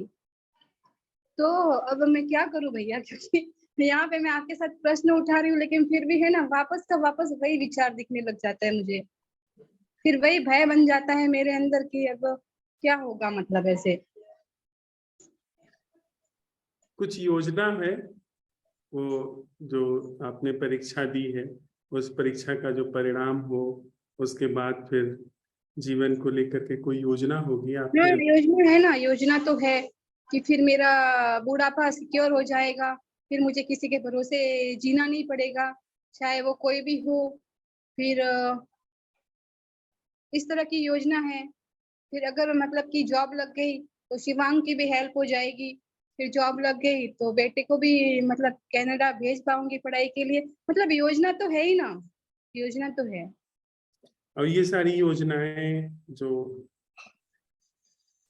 बाहरी तल पर हैं, जो जैसा आप चाहती हैं कि वैसा हो जाए, वे हम्म। सारी योजनाएं अगर नहीं पूरी होती हैं, तो हम्म।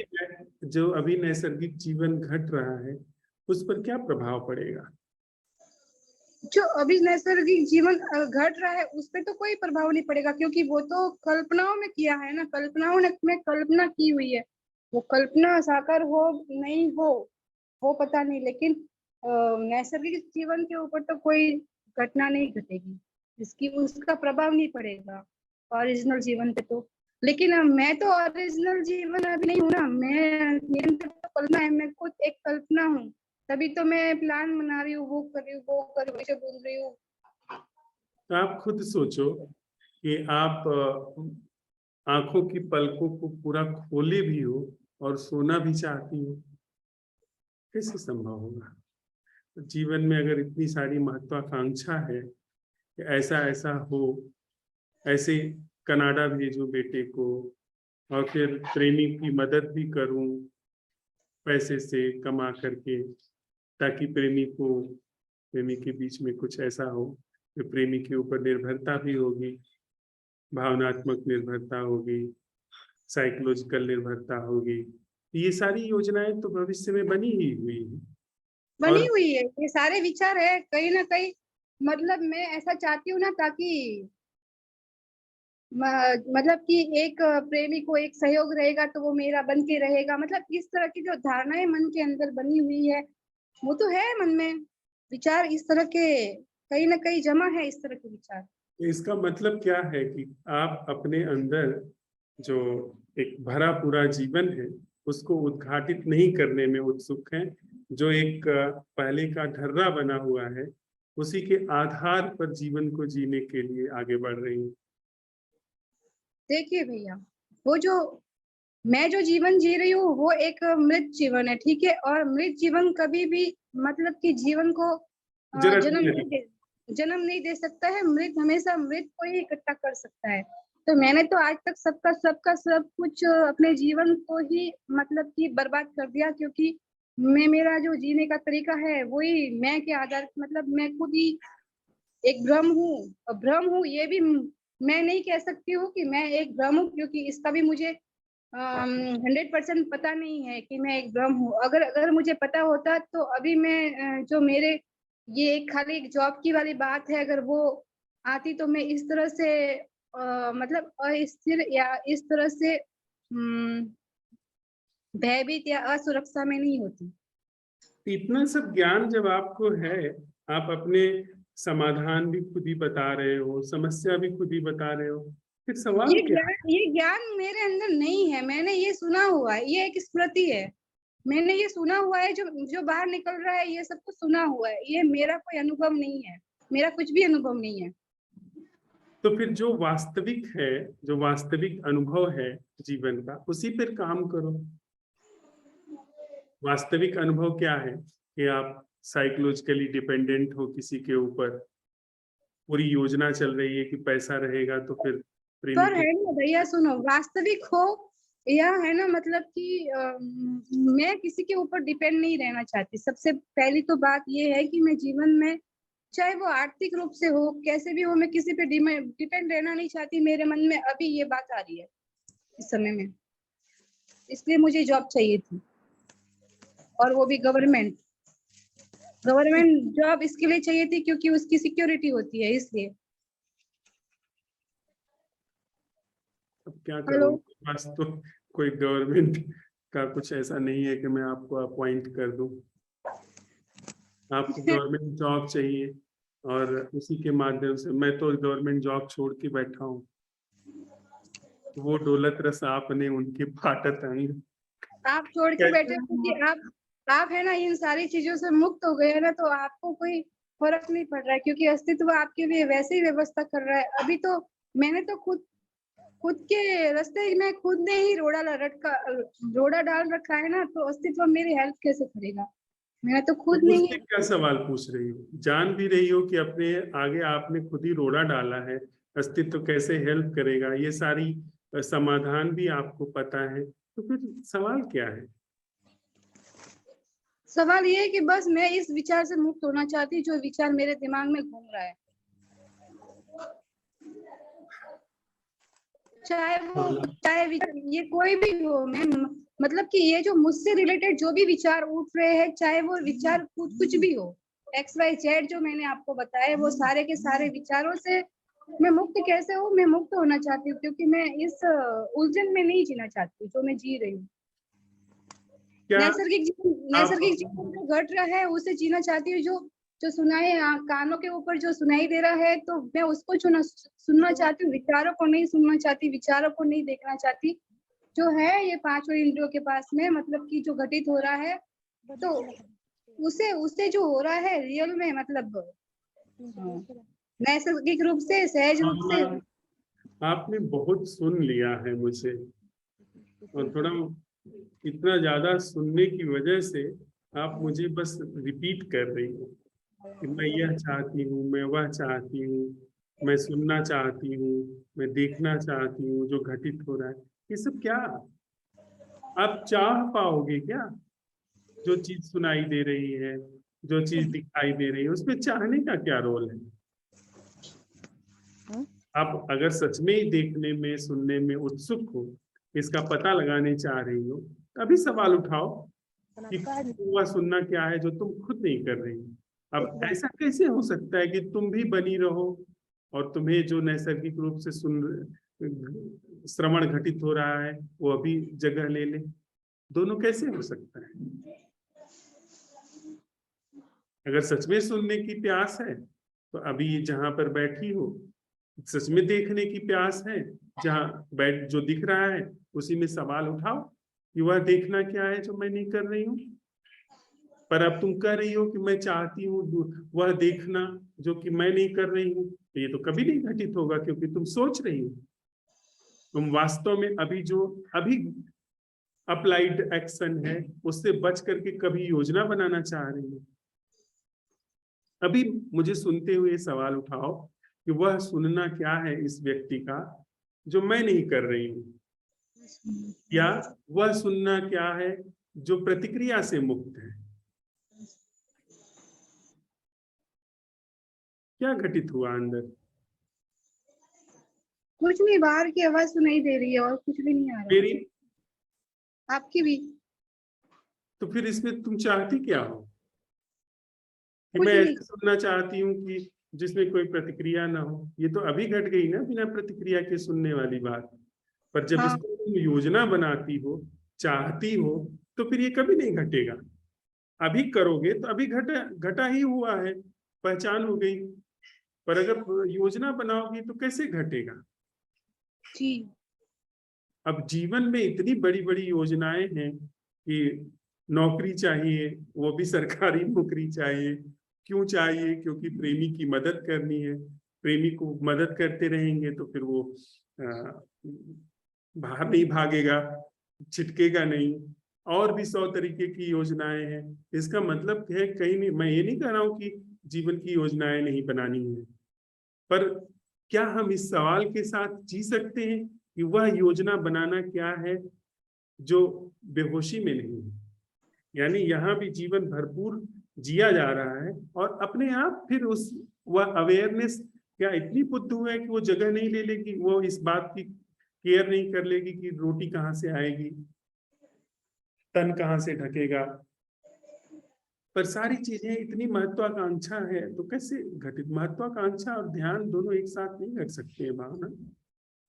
नहीं तो ये इस प्रश्न के साथ मैं रहूं कि वह योजना बनाना क्या है जो बेहोशी में हो रहा है।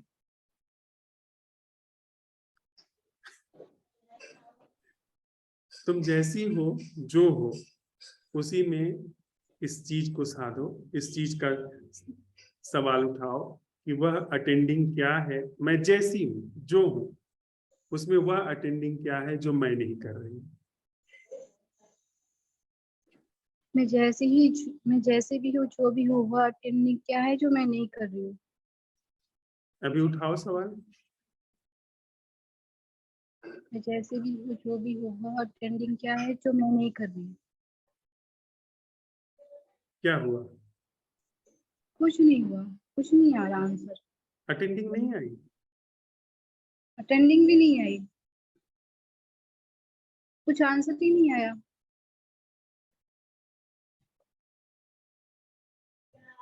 मतलब कुछ अंदर से कोई विचार नहीं दिख रहा मुझे। न कुछ सुनाई दे रहा है विचार, न कोई विचार दिख रहा है, न कुछ सुनाई दे रहा है। अटेंडिंग कुछ नहीं है, होश नहीं है कुछ। होश तो है ना, वो जो उसको देख रहा है, जो मतलब कि कुछ सुनाई नहीं दे रहा है, कुछ दिखाई नहीं दे रहा है, तो ये अवेयरनेस है क्या है? मुझे नहीं पता। भीतर जहां विचार चल रहा था विचार रुक गया। आपको शरीर की सारी क्रियाओं के प्रति होश है? जी। ये क्या अब आप साध रहे हो या अपने से आया? ये अपने आप ही हो रहा है, मैं कुछ नहीं कर रही। बस यही मैं कह रहा हूँ कि जैसी भी स्थिति है, परिस्थिति है, जो भी कर रही हो उसमें मुझे कोई छेड़छाड़ नहीं करती। खूब महत्वाकांक्षाएं करो, खूब योजनाएं बनाओ, बस उसमें इस सवाल को अपने साथ शामिल कर लो कि यह जो भी कुछ मैं करती चल रही हूँ इसमें वह अटेंडिंग क्या है, यानी वह जागरण क्या है जो मैं नहीं कर रही हूँ। जी। इतना हो सकता है जी कि इसकी भी योजना बनाओगी कि अब मैं ऐसे जागना चाहती हूँ जो मैं नहीं कर रही हूँ। नहीं नहीं, बिल्कुल नहीं। वह जागरण क्या है जो मैं नहीं कर रही हूँ? तो कुछ जीवन में ऐसी चीज पता चल रही है जो तुम्हारे बिना किए हो रही है।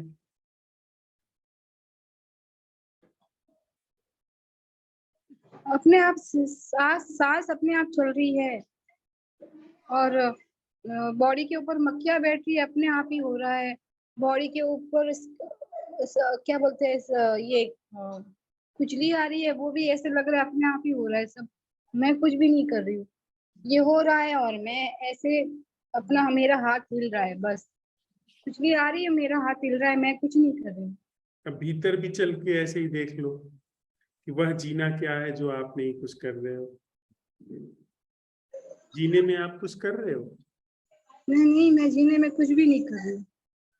जो तुम्हारी उपस्थिति है, तुम्हारे होने की उपस्थिति है, उसमें तुम कुछ कर रही हो? नहीं, इसमें भी मैं कुछ भी नहीं कर रही हूँ। तो जीवन का यह ढंग पकड़ में आया कि जीना जो असल में है वह अपने आप हो रहा है, मैं कुछ नहीं कर रही हूँ, जी मेरा कोई रोल नहीं है। जी बस ठीक है, इसमें जियो, इसमें इसी जीने में इस अवेयरनेस में, इस अटेंडिंग में जो योजनाएं बन रही हैं उनको बनने दो। अगर वे योजनाएं अटेंडिंग में वास्तविक होंगी तो वे रहेंगी, नहीं होंगी तो वो अपने आप गिर जाएंगी। और इस अटेंडिंग में क्या तुम भयभीत या कुछ चिंताग्रस्त शोकग्रस्त होती हो तो उसकी भी अटेंडिंग करो, कि इस चिंता की करो का मतलब अटेंडिंग को होने दो कि वह चिंतित होना क्या है जो मैं नहीं कर रही हूँ, वह वह भयभीत होना क्या है जो प्रमाद में नहीं है, भयभीत होने की वह अटेंडिंग क्या है जो मैं नहीं कर रही हूँ। तो इस अटेंडिंग को जगह दो जीवन में, जो अपने आप होती है सवाल के उठने से। तो ये अटेंडिंग अपने आप जो व्यर्थ की चीजें हैं जो जीवन पर लागू नहीं होती हैं उनको छांटती चली जाएगी। अब दोनों चीजें ऐसी नहीं हो सकती है ना कि हमारी बहुत प्रगाढ़ महत्वाकांक्षा भी हो और हम सोचे कि हम होशपूर्ण भी बने रहें।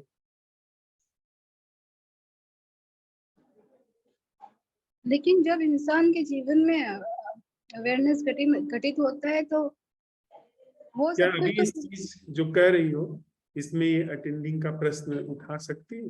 जो भी कहने जा रही हो कि जो मैं कहने जा रही हूँ इसका वह कहना क्या है जो अटेंडिंग में है, ऐसी अटेंडिंग में जिसे मैं नहीं कर रही। अब कहो।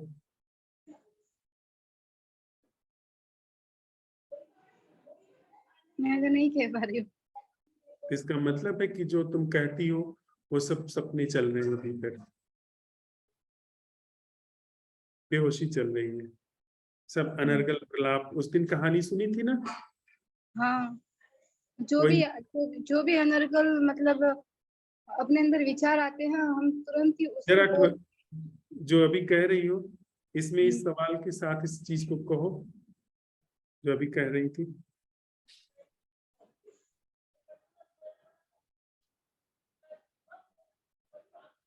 मतलब मैं जो भी विचार जो भी कहती हूँ, वो सारा का सारा जो अनर्गल जो विचार आते हैं एक के बाद अनर्गल एक। मत कहो, जो भी हाँ, विचार चल रहा है। जो भी विचार चल रहा है उसके अकॉर्डिंग रिएक्ट करके ही कहना होता है बाहर। हाँ, तो उस विचार के चलने में वह अटेंडिंग क्या है जो मैं नहीं कर रही हूँ। जी अब कहो। भीतर पहले विचार आ रहा है, उसके बाद कह रही हो। अब कहने से पहले जो भीतर विचार आ रहा है उसमें यह सवाल उठाओ, ये जो भी विचार भीतर चल रहे हैं उसकी वह अटेंडिंग क्या है जो मैं नहीं कर रही हूँ। अटेंडिंग शुरू हुई। जी। अब कहो, पर अटेंडिंग न खोने पाए।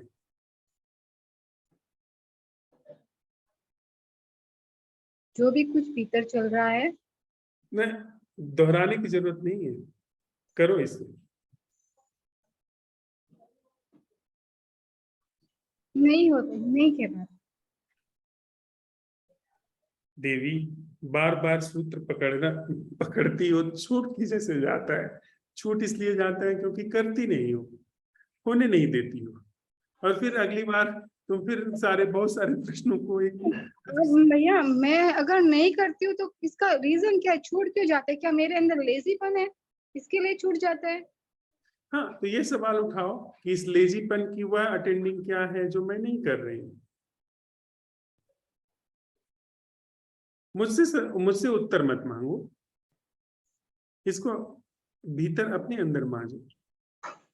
जो व्यर्थ होगा भावना, जो अनर्गल होगा, अपने आप जीवन से छटता चला जाएगा इस अटेंडिंग के प्रश्न के साथ, और वही चीज टिक सकती है जो वास्तविक है, जो जी वास्तव में जीवन से लगी हुई। अगर जीवन में महत्वाकांक्षा जरूरी होगी, तुम्हारे अनुकूल होगी, तो अटेंडिंग उस महत्वाकांक्षा को पूरा करेगी, लेके चलेगी।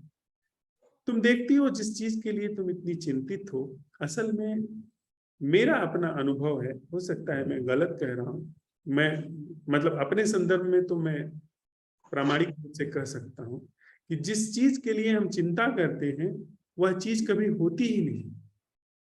अक्सर हम लोग ये बात करते हैं ना, ये वृक्ष हिलते डुलते भी नहीं, उनकी जरूरत वहां पूरी हो जाती है। पशु पंछी बोल नहीं सकते, उनकी जरूरत पूरी हो जाती है।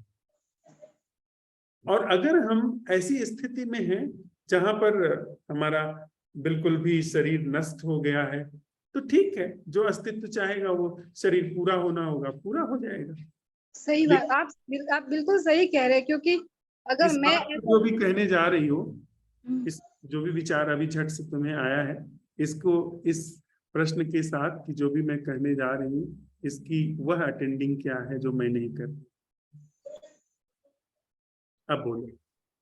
इसका मतलब आप जो कह रहे हैं कि ये जो पेड़ पौधे हैं, ठीक है, ये अपने समय के ऊपर फल देते हैं, समय के ऊपर उगते हैं, समय के ऊपर झड़ते हैं। अगर अगर मतलब कि मैं ऐसे बोलूं कि नहीं अभी तुम अपने फल दे दो, तो फिर तो, और फिर वो फल नहीं दे, फिर उसके बाद में मैं टेंशन करूं, तो फिर वो गलत है। क्योंकि ये तो मतलब कि स्वतः मतलब अपने आप घटने वाली घटना है। जब अ, वो जब फल देना होगा, जब वो देगा, तो इसमें जो मेरी जो चिंता करना है ये एकदम व्यर्थ है। क्योंकि वो तो मेरे मेरे साथ जो क्या घटित होने वाला है, अस्तित्व मेरे साथ क्या घटित करने वाला है, वो यहाँ की घटना है। वहां सामने जो वृक्ष है उसके साथ जो घटना घटने वाली है वो वहां की घटना है। तो न उस वो न वृक्ष मेरे बारे में विचार करेगा तो मेरे अंदर कुछ घटित होगा, न मैं वहां विचार करूंगी तो वहां पे कुछ घटित होगा। वो वहां पे अपने आप होगा और यहाँ पे भी अपने आप होगा। भावना, यह मैंने बिल्कुल नहीं कहा है। इसीलिए हम लोग कहते हैं कि बिना प्रतिक्रिया के सुनना। जब आप सुनती हो, जैसे अभी जो आप सुन रही हो, उसमें आप भीतर सवाल बना रही हो। सिर्फ सुन सकती हो क्या? बिना प्रतिक्रिया के सुन सकती हो। जब सुनना पूरा हो जाएगा तो फिर इसके बाद जो कहना होगा कह लेना। ये सवाल के साथ सुन सकती हो कि वह सुनना क्या है जो प्रतिक्रिया से मुक्त है। अगर आप इससे सुनो तो मैं ये कह रहा हूं कि जिस चीज के लिए हम चिंतित होते हैं कि मेरा भविष्य में क्या होगा, मेरा क्या होगा, कैसे चलेगा, उस तथाकथित रूप से भविष्य की चिंता में जो अभी वर्तमान है वो सब रुग्ण होता चला जाता है। 100 तरीके के भय, 100 तरीके की चिंताएं, शोक, पीड़ाएं, महत्वाकांक्षा, ईर्ष्या, जलन, ये सब जगह लेती चली जाती है, और इसी के गर्भ से भविष्य पैदा होता है। जिसकी हम चिंता कर रहे हैं वो इसी के गर्भ से पैदा होता है, जो भविष्य की चिंता करके हमने निर्मित कर लिया। दुष्चक्र पकड़ में आया? जी, जिस मतलब कि हम रुको, हमारे थोड़ा सुनो भावना, थोड़ा इस प्रश्न के साथ सुनो कि बिना प्रतिक्रिया के सुनना क्या है। हम भविष्य की चिंता कर रहे हैं जो अभी नहीं आया है, उसकी चिंता में हम भयभीत हैं, चिंतित हैं, पीड़ित हैं। सुन रही हो तुम? जी और वर्तमान जो है वो भयग्रस्त, पीड़ा, शोक, चिंता, तनाव, ये सब वर्तमान में निर्मित हो गया। अब वो तथाकथित जो भविष्य बाहर बाद में आने वाला है, वह इसी चिंता, पीड़ा, शोक, तनाव के गर्भ से पैदा हो रहा है। बात ये जायज समझ में आ रही है?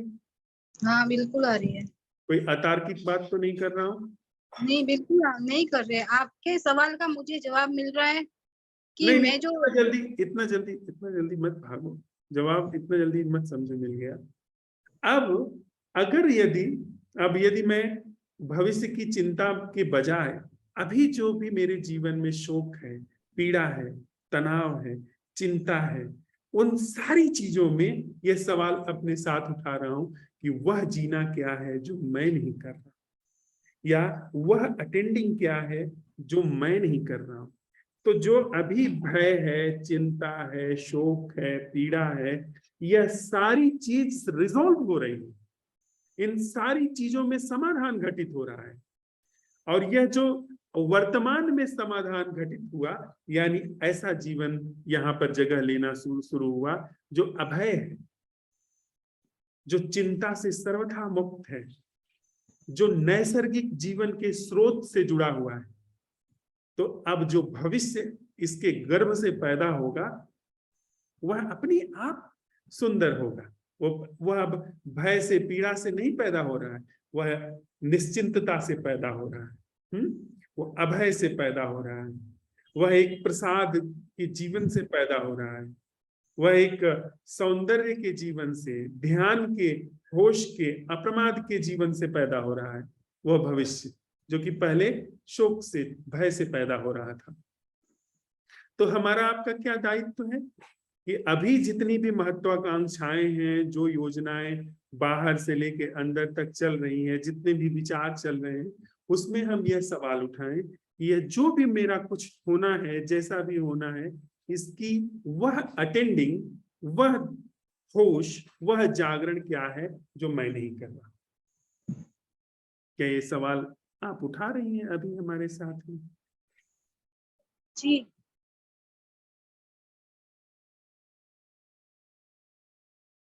ठीक है, धन्यवाद भावना। जी धन्यवाद। अमित ने पूछ रहे हैं, ऐसा लगता है मन या मैं भूमिका बना लेता है ऐसे मंच पर भी। अगर ये भूमिका बन भी जाए और दिख जाए तो इस पर सवाल बन जाए कि वह भूमिका का बनना क्या है जो मैं से मुक्त है। बिल्कुल अमित, बिल्कुल ऐसे समझो कि जैसे जो भी मेरे अंदर कुछ चल रहा है, उसके सामने यदि दर्पण रखा जाए, जीवित दर्पण, जिस दर्पण पे हम अपना चेहरा देखते हैं वो एक निर्जीव दर्पण है, पर जीवित दर्पण रखा जाए जो अवेयरनेस का दर्पण है। अवेयरनेस अगर दर्पण की तरह हो तो वो उस चीज को जो मेरे अंदर अभी घट रही है उसको अटेंड करेगी। तो जब हम ये सवाल उठाते हैं कि अभी जो भी कुछ घट रहा है, उसका वह घटना क्या है जो मैं से मुक्त है, जिसमें मैं कोई भूमिका अदा नहीं कर रहा हूं, वहां सहज रूप से तत्क्षण रिकमेंड हो गया, तत्क्षण वो चीज सरक करके अवेयरनेस के दर्पण पर चली गई। अवेयरनेस का दर्पण उस चीज को अटेंड कर रहा है। ये जो भूमिका बन गई, जो आपने कहा ना कि भूमिका बन गई, इस भूमिका को भी अटेंड करना है, वहां अटेंडिंग चल रही है। अब वो अवेयरनेस जो चीज जीवन पर लागू नहीं है उसको छांट करके अलग कर दे रही है। उसको छांट करके अलग करने का मतलब उसको गला दे रही है। अवेयर हमारा काम चॉइसलेस, हम कुछ नहीं चुन रहे, हम अच्छा बुरा कुछ नहीं चुन रहे, हम बस अवेयरनेस को सरका दे रहे हैं प्रश्न के द्वारा। अवेयरनेस हम मिट करके प्रश्न को जगह दे रहे हैं।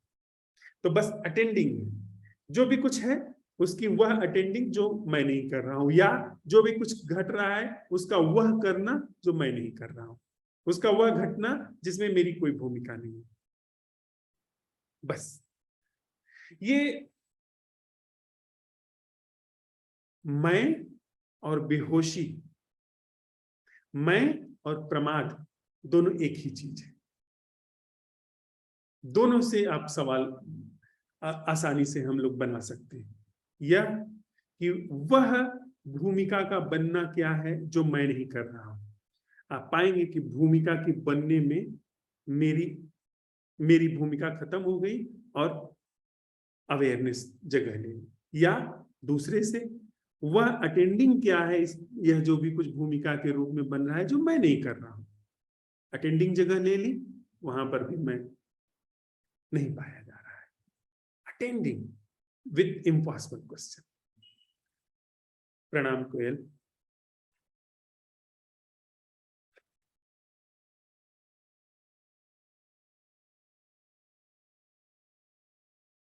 क्या यह बात हमें स्पष्ट है कि ये मैं का एहसास कि मैं साक्षी करता, यह और बेहोशी एक ही चीज है।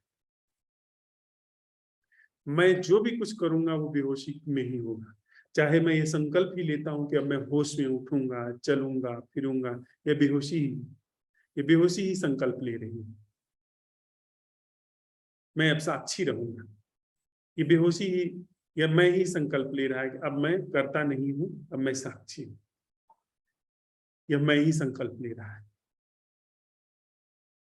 क्या यह बात बिल्कुल क्लियर है? या इसको लेकर के हम में से बहुत सारे मित्र हैं जो ध्यान प्रयोग करते हैं, वे सब इन चीजों को रखें कि यह बात कोई अनर्गल है, अतार्किक है, असंगत है। यह चीज अभी और यहीं पर हम लोग बैठ करके इसका वेरिफिकेशन नहीं कर रहे हैं।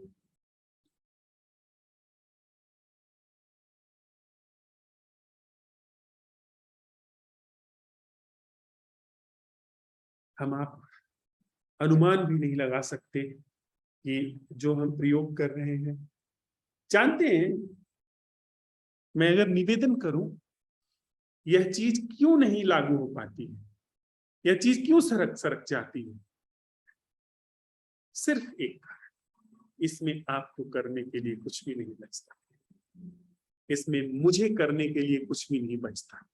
यह चीज पहले ही तल पर मुझे कुछ करने के लिए देती ही नहीं।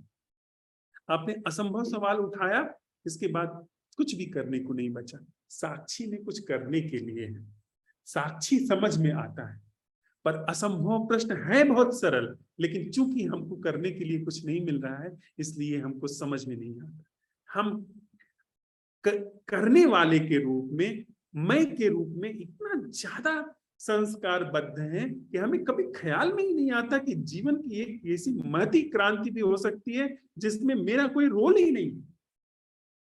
असल में ये जो मैं है ये करने से बनता है, करने से जीवित रहता है। इसको जब कुछ करने को मिलता रहे, चाहे वो राजनीति हो, धन उगाहना हो, कमाना नहीं, उगाहना। उगाहना तब पैदा होता है जब आप जरूरत से ज्यादा धन कमाते हो। जितनी जरूरत है जो कि अवेयरनेस तय करे, ना कि हम उससे ज्यादा जब आप धन संपत्ति इकट्ठा करते चलते हो तब वो उगाहना हो गया। तो हमें चाहे धन उगाहना हो और चाहे मोक्ष उगाहना हो, मोक्ष हासिल करना हो, साक्षी हासिल करना हो, मैं को बड़ा आराम रहता है। लेकिन असंभव प्रश्न में मैं को कोई जगह नहीं, क्योंकि उत्तर भी आप नहीं पा सकते, उत्तर तक रिसीव करने के लिए मैं को जगह नहीं मिल रही है। आपने अगर ये सवाल उठाया कि वह जीना क्या है जो मैं से मुक्त है, उत्तर तक रिसीव करने के लिए आप नहीं बच सकते। तो यह चीज है इतनी सटीक, है इतनी क्लियर, है इतनी तुरंत काम कर देने वाली, सटीक चोट करने वाली, लेकिन बुद्धि की समझ में नहीं आती है, न मैं की समझ में आती है। इसलिए कभी भी इसका रिकॉर्ड नहीं बनता। आपको कभी भी ऐसा नहीं लगता कि मैं कहीं पहुंच गया, जबकि जीवन में अगर आपने प्रयोग किया, जीवन में समाधान घटित होते चले जाएंगे, जीवन में दुख गलता चला जाएगा, भय, चिंता, शोक गलता चला जाएगा। पर आपको लगेगा कि कुछ हुआ तो नहीं, भीतर जब खोजने जाओगे तो पाओगे भय तो अब नहीं है, निर्भरता की जो इतनी मांग रहती थी वह तो अब नहीं है, अकेलापन वो क्या था? वो तो नहीं, चिंता तो नहीं है, लेकिन मुझे क्यों पता नहीं चल रहा है? क्योंकि मुझे पता नहीं चल सकता इस चीज का। तो साक्षी होने के लिए हम अब तैयार हैं, उल्टे लटकने के लिए हम तैयार हैं, हम जीवन भर पंचाग्नि तापने के लिए तैयार हैं, नंगे रहने के लिए तैयार हैं, शीत ताप सब सहने के लिए तैयार हैं, भूखे रहने के लिए तैयार हैं, नंगे पांव घूमने के लिए हजारों लाखों मील यात्रा करने के लिए तैयार हैं, सब तरीके के जीवन पर लानत मलानत, सब तरीके का जीवन पर अत्याचार, शरीर पर अत्याचार करने के लिए तैयार है, लेकिन इसके लिए नहीं तैयार है कि असंभव प्रश्न उठे। इसलिए बड़े से बड़े विद्वान ज्ञानी चूक जाते हैं इसमें, क्योंकि उन्हें करने के लिए कुछ नहीं बचता। यहां तो फिर वही तैयार हो सकता है जिसकी सच के लिए बड़ी गहरी प्यास हो, जिसकी दुख से सर्वथा मुक्ति के लिए प्यास हो, जो एकदम समझता हो कि बस अब सच जीवन में उभरे, अब दुख मिटे, वो चाहे मैं ही दांव पर क्यों न लग जाऊं, वो उसको यह चीज एक क्षण में पकड़ में आ जाएगी। लेकिन लालची को कभी नहीं आएगी, जो यह चाहता है कि मुझे घट जाए, मुझे घट जाए, लोभ का पहला लक्षण है।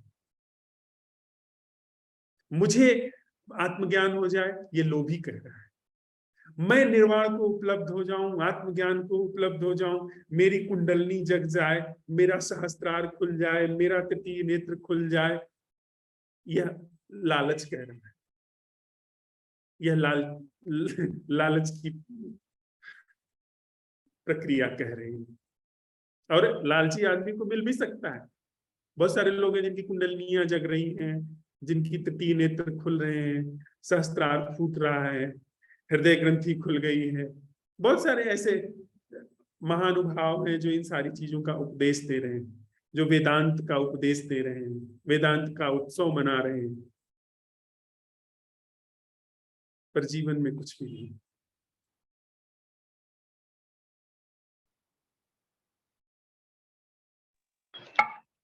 नमस्ते सर। नमस्ते अनिल भाई। सर आज का जो ये सेशन था वाकई बहुत जबरदस्त था, और जैसा कहते हैं ना कि यहाँ पर आप क्या कर सकते हो और क्या आपकी क्षमताओं से बाहर है, ये बिल्कुल पता चल जाता है कि क्या मेरी क्षमता में है। और ऐसा नहीं है कि जो मेरी क्षमता में नहीं है मैं उसकी कोई लिस्ट है मेरे पास कि ये चीज मेरी क्षमता में नहीं है। मैं वाकई उस चीज को जान भी नहीं सकता कि जो मेरी क्षमता में नहीं है। बस कहने के लिए मैं आपको कह रहा हूँ कि मैं अपनी क्षमता और जो क्षमता में नहीं है वो जान गया। मैं क्लियर कर पा रहा हूँ सर अपनी बात में क्या कहना बिल्कुल चाह रहा हूँ? बिल्कुल स्पष्ट है। तो ये तो ही बात इसकी। और एक्चुअली अब मेरे को थोड़ा थोड़ा ये ऐसा लगने लग गया है कि जैसे एक बात जरूर कह देते हैं कि आध्यात्म सबके लिए है, अगर आप जी रहे हो तो अपने को जानने का हक या कहिए तो अवसर सबके पास है। पर आई थिंक मेरे को नहीं लगता कि ये सबके लिए है वाकई। क्योंकि क्या हुआ था कि जब मैंने आपसे फर्स्ट टाइम जब बात करी थी तो चाहे मैंने कहा हो या ना कहा हो, कहीं ना कहीं मैंने अपने जीवन की जिम्मेदारी आपके ऊपर सौंप दी थी, मन ही मन चाहे तो, कि अब यहाँ से कुछ उद्धार हो जाए तो हो जाए। लेकिन ये चीज मेरे को साफ दिखती है कि मैं उद्धार जो है वो किन टर्म्स में मांग रहा था। मेरा उद्धार का मतलब क्या था? क्या मैं वाकई खुद को जानने के लिए आगे आया हूँ, वो मैं उसको उद्धार कह रहा हूँ, या फिर जो मेरा कुछ सराउंडिंग्स है वो सब कुछ ठीक हो जाए मैं उसे उद्धार कह रहा हूँ? तो इतनी चीज क्लियर हो सकती है कि आप मेरे को उस जगह लाके छोड़ दिया है कि अभी जाइए, आप निकल जाइए, इसके आगे मैं नहीं चलूंगा। तो ये चीज मेरे को दिख रही है, जो जिम्मेदारी आपको अंदर से सौंप दी थी वो जिम्मेदारी को भी गिरते हुए देख रहा हूँ कहीं ना कहीं। क्या वो जिम्मेदारी मैं अब मेरी तरफ से मैं आपको अब और दे नहीं सकता। एक चीज, एक प्रश्न के संबंध में ही एक सवाल बार बार आता है। अक्सर ऐसा लगता है कि जैसे मैं भी ये प्रयोग कर रहा हूँ पिछले 6-7 महीने से आपके साथ। शुरुआत में तो बात ही समझ में नहीं आती थी कि क्या हो रहा है, क्या कह रहे हैं। धीरे धीरे ऐसा हुआ कि बात समझ में आने लगी कि अच्छा इस बात का ये मतलब है।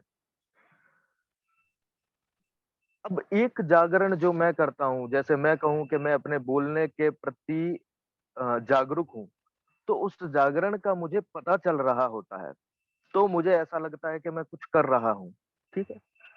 जब प्रश्न उठाया जाता है तो वहाँ पर जो जागरण आता है, सर उस जागरण का भी पता नहीं चलता है कि जागरण है। आई थिंक मैं अभी अपनी बात कैसे कहूँ? कहने को तो लगेगा कि तो फिर क्या हुआ? कुछ भी नहीं हुआ। बस मैं इतना कह सकता हूँ कि कुछ सुलझाहट सी रहती है। अ, या फिर आप अपने जीवन की घटनाओं से ही थोड़ा तुलना करके देख लेते हो कि पहले किन्हीं चीज़ों को करते हुए आप कितना हिचकते थे या फिर कितना प्लानिंग रहता था उन चीज़ों को करने के लिए या बोलने के लिए कितना प्लानिंग रहता था।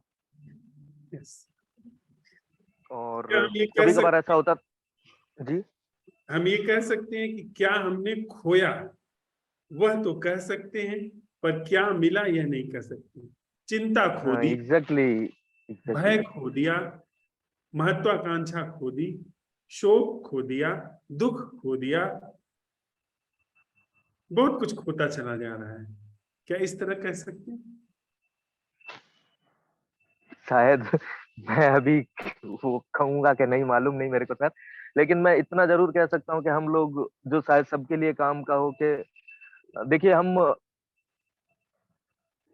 जो अभी आप लोभी चित्त की बात कर रहे थे, वो ही है हम सब लोगों का चित्त ऐसा ही है। हम कहीं न कहीं कुछ पा रहे हैं, ज़्यादा से ज़्यादा हम उसको ऐसे एक जगह बदल सकते हैं, जो साक्षी और ये इसमें बदल देते हैं हम, कर्ता और साक्षी में बदल देते हैं कि भैया ठीक है, मैं अब संसार से कुछ नहीं चाह रहा, अब तो मैं परमात्मा चाह रहा हूँ, लेकिन भाषा वही पाने की बनी हुई रहती है। तो जो जागरण आता है, उस जागरण में भी मैं वहाँ ये बैठा रहता हूँ देखने के लिए कि मैंने जागरण को पाया कि नहीं पाया।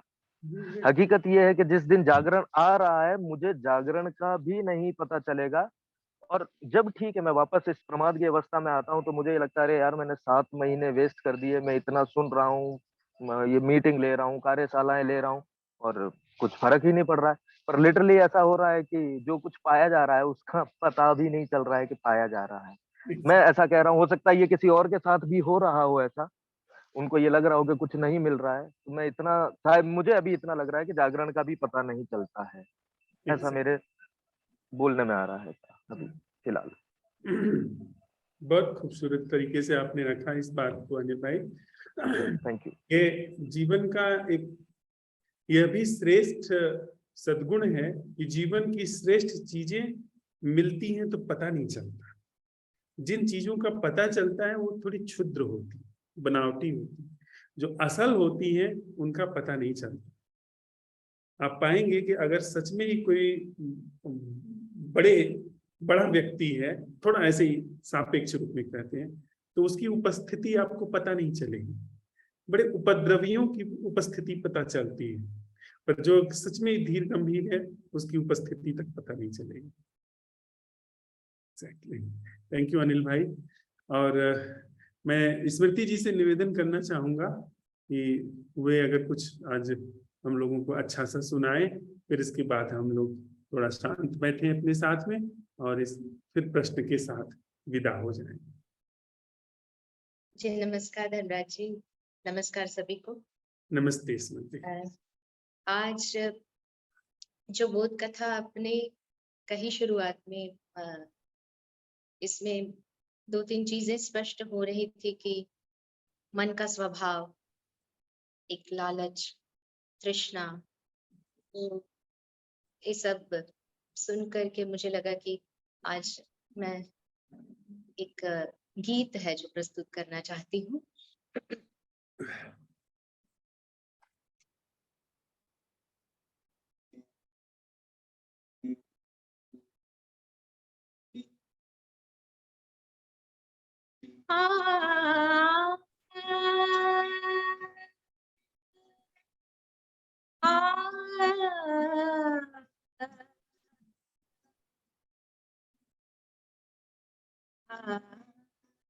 आवाज कट रही है स्मृति। एक ये एक तारा शायद आपको एक तरफ रखना होगा।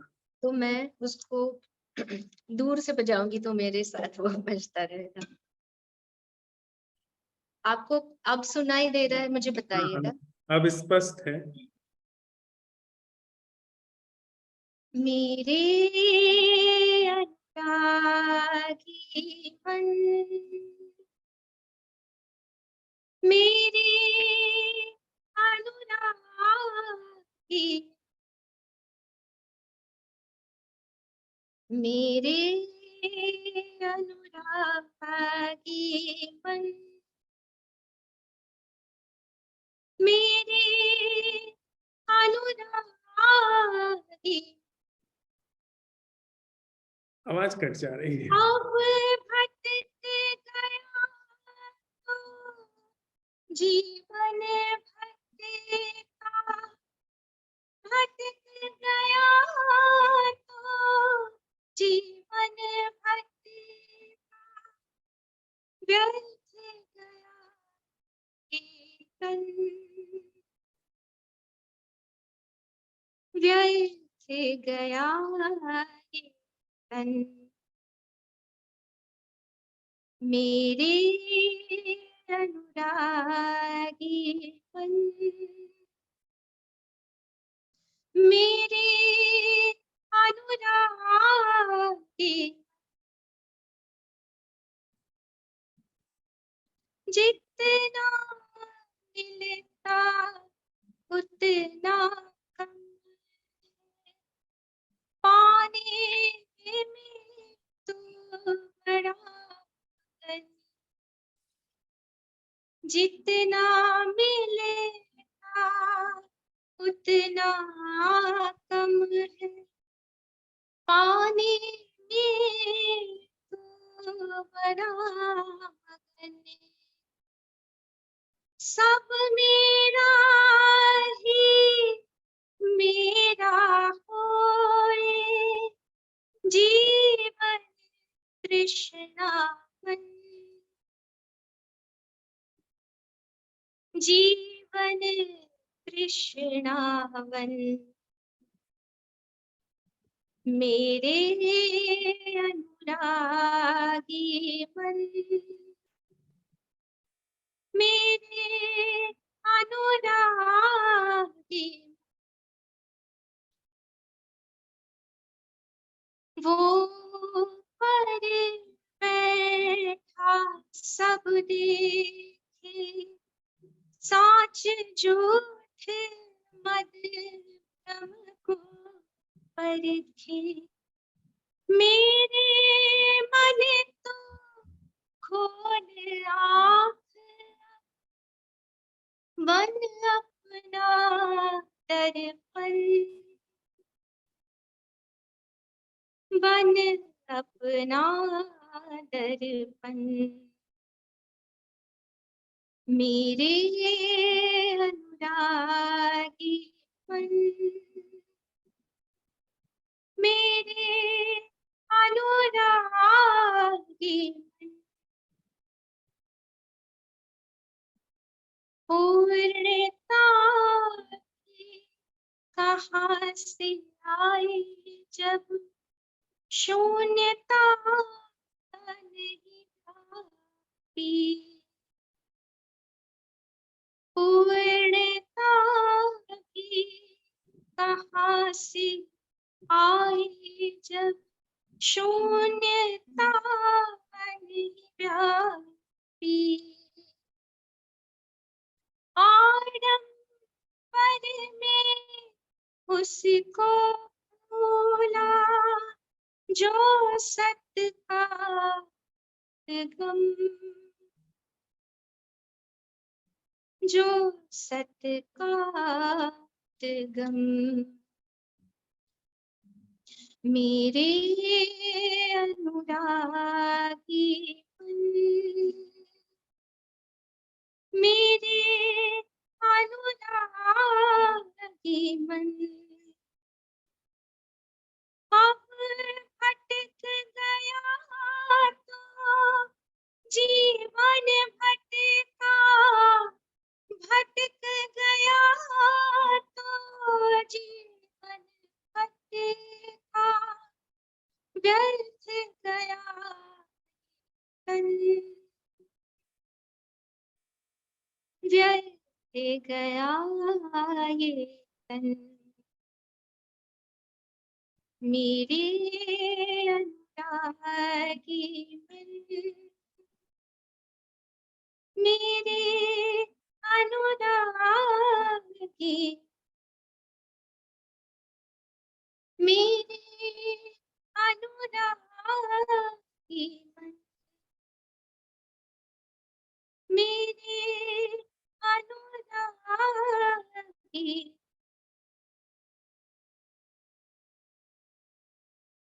धन्यवाद।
जीवन के चारों ओर फैले इस विराट महोत्सव से मुझ की समूची भूमिका का अंत क्या है? जीवन के इस विराट महोत्सव में मुझ की समूची भूमिका का अंत क्या है? जीवन के इस विराट चहुओर पसरे महोत्सव से मुझ की समूची भूमिका का समूल अंत क्या है?